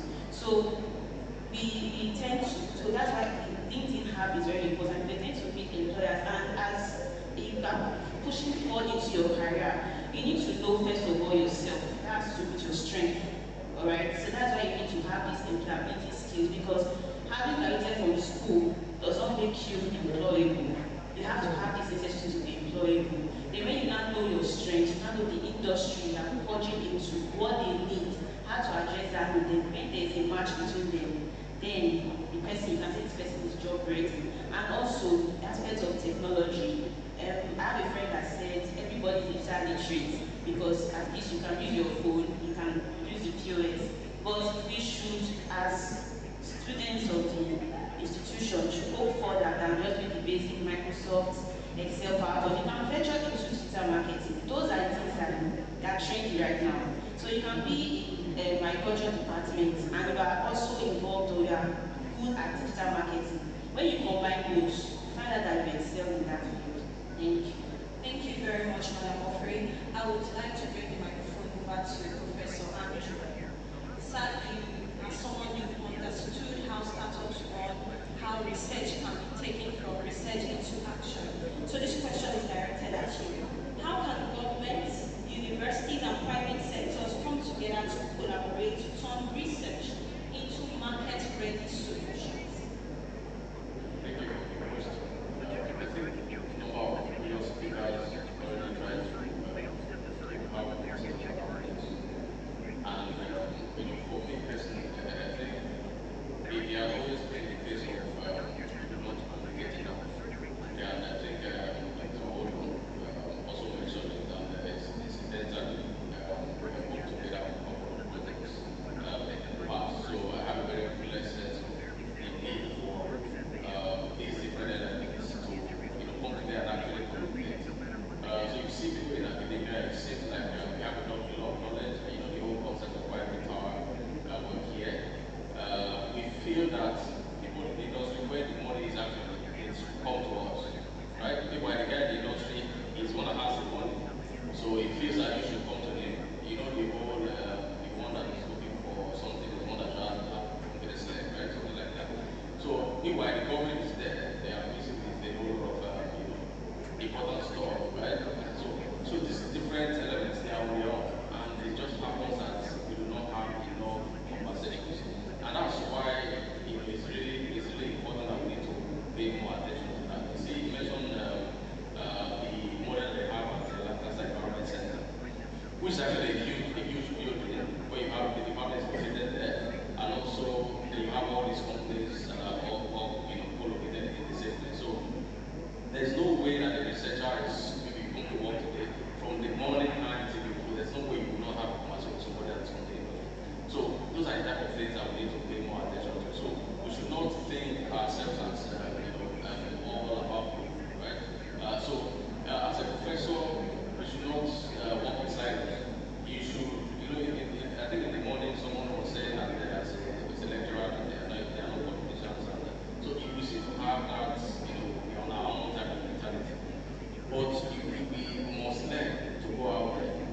are very much bothered about the next election cycle. So it's not you that they are thinking about.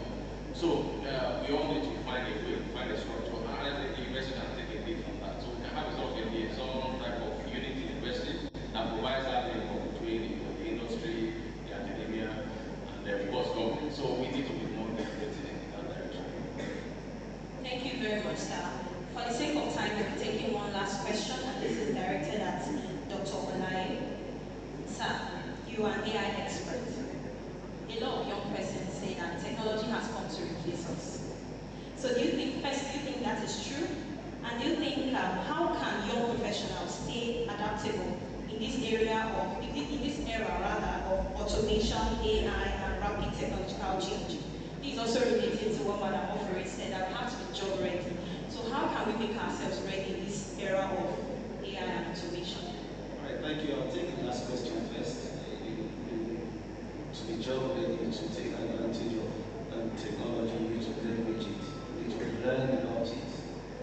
Rather than thinking it's an enemy, you need to learn what it's all about, and then leverage it. There's this story that we hear some of us say that, and those are older than us, that there were some people that were insisting that we keep using the typewriter. And it happened that after some years, they realized that that was a bad decision to have made. If they had known, they should have learned how to use the electronic typewriter and then the computer. So in those states where we work, and where I go to renew my vehicle license, there used to be a lot of civil servants around there trying to, register your papers for you, to renew your papers for you. I went there some time back and I saw just a young lady, a very young lady with a laptop computer and a printer. And she attended to me in less than 4 minutes. All she asked from me was my phone number. And there was a POS there. I paid and she printed out my vehicle papers for me instantly. In less than 5 minutes. On my way to that licensing office, those civil servants were hanging around. They are now agents, they are now detractors. They were trying to get my attention, to get me to pay them something so that they can go and process it for me. But I walked straight to the lady and I was able to get it in less than 5 minutes. Now, leverage technology. Has AI come to replace us? Well, the simple answer is no. The long answer is that AI is already replacing some people who have become irrelevant in the scheme of things today. Just as the computer rendered some people irrelevant, AI has come to render some persons who are not moving with the time, who are not developing themselves irrelevant. And I'll give you clear, sincere examples. I'm a software developer. I develop software. Before now, I needed a team of young software developers who I mentor directly to help me do some mundane tasks related to software development. There are some things that you need to clear up your mind and do the high-level stuff. And you need rookies around you. You can just say, okay, go and do this, go and do that. And they learn on the job. Sometimes it takes them 1 year, 2 years, 3 years to learn. Today, I can just prompt a large language model. In fact, because I have more knowledge about it, I've used agents, AI agents. And each agent can do the job of 3 of those so-called rookies put together. And assign this agent to do this, assign this AI agent to do that, assign this AI agent to do that. One other agent is coordinating the other thing, and I'm doing just the high-level stuff. I can work alone now. So it means that the rookies, 10 or 15 of them, that were employed in quotes before now, have automatically lost their job. And this is in the industry. This is an expert in the industry talking. So if experts are losing their job, talk less of somebody who doesn't even know what A is in AI. Or if they say what is escape, person thinks once Okay? So to be relevant, you need to embrace it, learn about it. It's not coming to replace us. Yes, there's a possibility, there are some fears that other people would use AI to muscle others. You know? So it's people we should be afraid of. Is it unethical use of AI we should be afraid of, not AI itself? It has come to stay. We are in the post-AI era. So it's just to leverage, join conversations around making it more ethical and learn about it. And it will not replace you. Thank you. Thank you very much for those beautiful words, sir. And with that, we've come to the end of this panel session. It was a very brief one. Thank you for staying with us up till this time. Thank you so much, panelists. It was a pleasure having you on this panel. Thank you so much.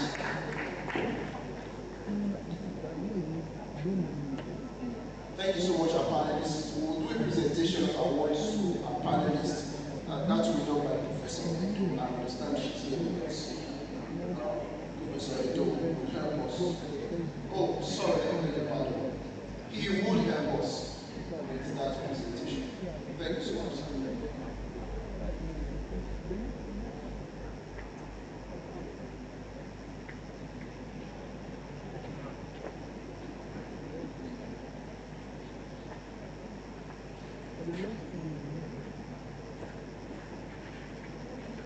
So this award is going to Professor Andrew.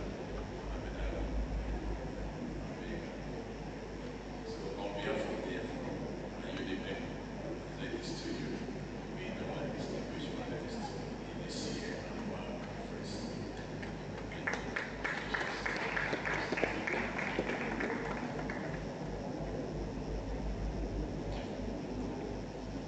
This award goes to Ambassador Solomon Koso. So on behalf of the Free and Uniben,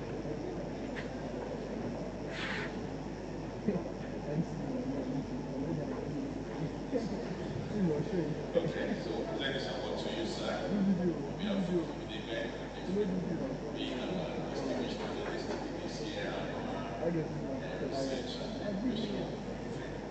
Congratulations, sir.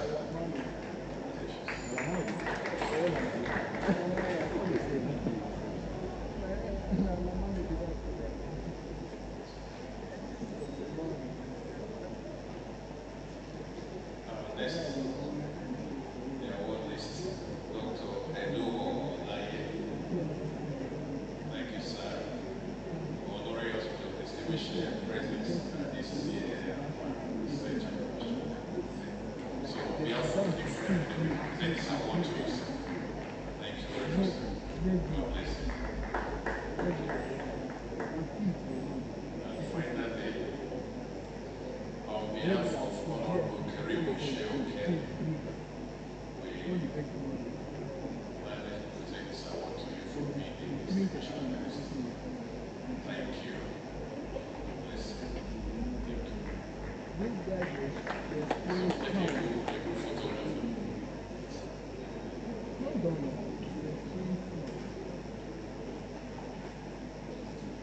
While our panelists are taking a group photograph with Professor Edo, we'll invite Dr.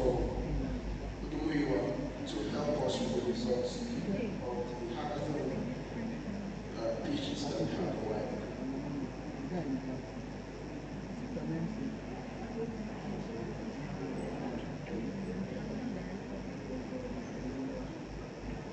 Thank you, sir.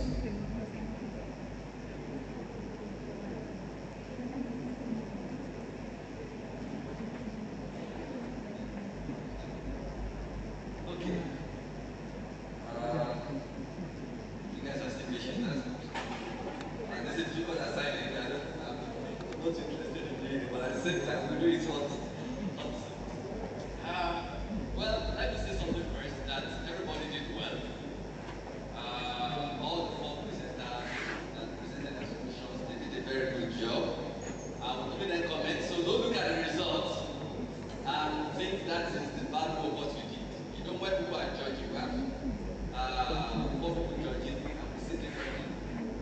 But you don't have the time to stand an deviation, correct? So we're not allowed to do that here. Yeah, so that's why whatever you hear, don't worry, everybody's a winner. Just keep building. What I would advise is, let's get them to innovate us. All those solutions have market potential, so let's see how to support it. Okay. So, who am I announcing? Just, am I saying for second thought, or just discuss? Okay, very good. So I will start from the last. Sorry, it's not the last. Just the last score, the lowest score. Yeah, almost all of them are within the same range, and there's a little difference between them. So the first one goes to. Sorry, I need the names of the because group 1, group 2, group 3. I need the names of the startups, if we have them. Yeah. Okay. I think the first one was the guy that did the payment. The second one is the lady that did the car, the electric vehicle. And the third one is the person that did Uniben Secure. So when I say number 1, you know what number 1 is. And then the fourth guy is the one that the people that worked on that Echo something. Yeah. So the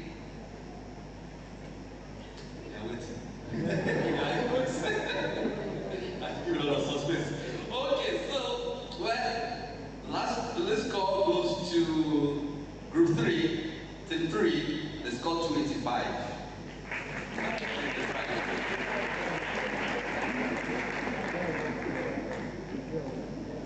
The next one goes to team 2, the Hebrew, he scored 301.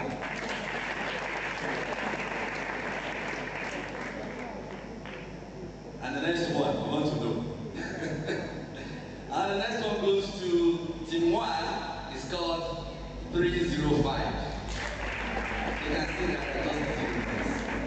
And the final score goes to team 4, and they scored 315.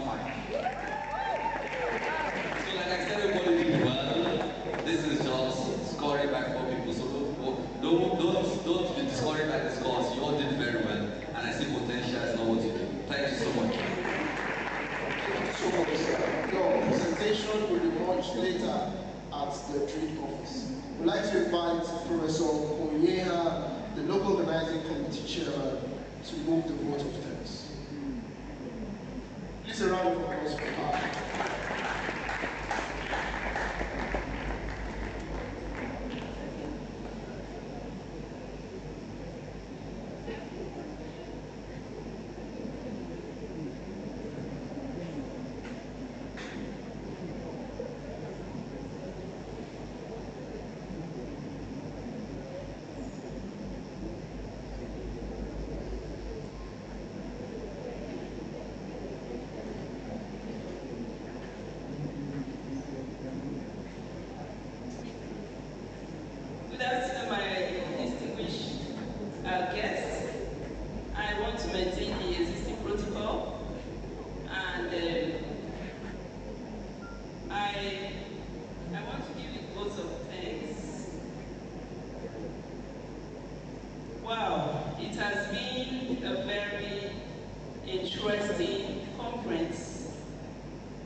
His commitment continues to position Uniben as a national and global knowledge hub. We also want to sincerely thank the Directorate of Third Fund Projects, NUC World Bank, Centers of Excellence for their partnership, guidance, and continued support in strengthening our research and innovation ecosystem. Our appreciation goes to all our guest speakers, panelists, moderators, exhibitors, innovators, and every single participant who attended and contributed meaningfully to the success of this conference. Your insights, questions, and engagements enriched the conversations, and the outcomes were far beyond expectations. I would like to offer special and unequivocal appreciation to the three interns. They did very well. From concept to execution, they were true drivers of this entire conference. While we joined at the implementation stage and jointly delivered this program, it is important to state clearly that this vision, energy, and coordination really began with them. Their work underscores the immense value of mentorship and the deliberate integration of young people into our institutional processes. In the coming moments, we'll take time to call them out individually, because it is important that we see and recognize the faces behind this excellence. These are the interns here. Are they? Okay, let me skip that. So we'll really say thank you to them. They did a very great job. Okay, I also want to wish to commend the staff of the Green Office.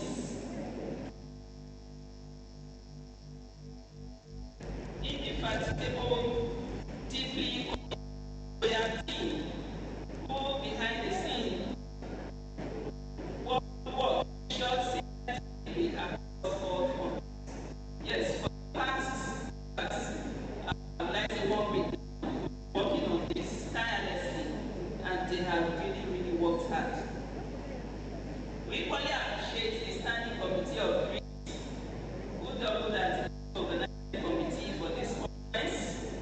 Their dedication, professionalism, and teamwork were exceptional. Well, I will not forget to put the volunteers for the logistic team and everyone in the room. Please accept our heartfelt thanks. This success belongs to all of us. Please, a round of applause to ourselves. So here are the next steps. We are concluding this conference now. We want to know, where do we go from here? We are not just speaking grammar.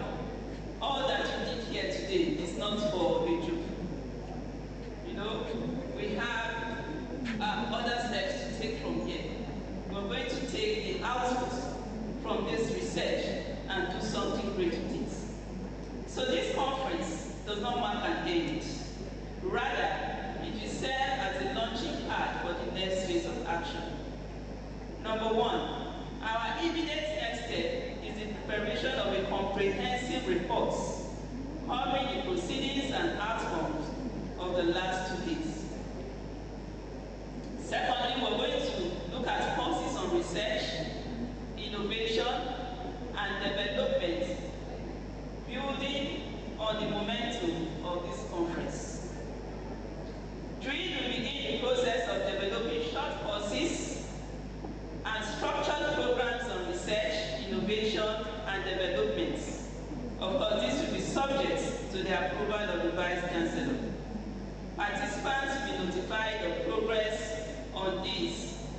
participants.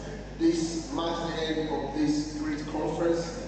A very big thank you to every one of you for staying with us all the way. Thank you to our keynote speaker and all our guests who made this program a reality. Please allow you to celebrate the orchestra. They're a wonderful, great orchestra.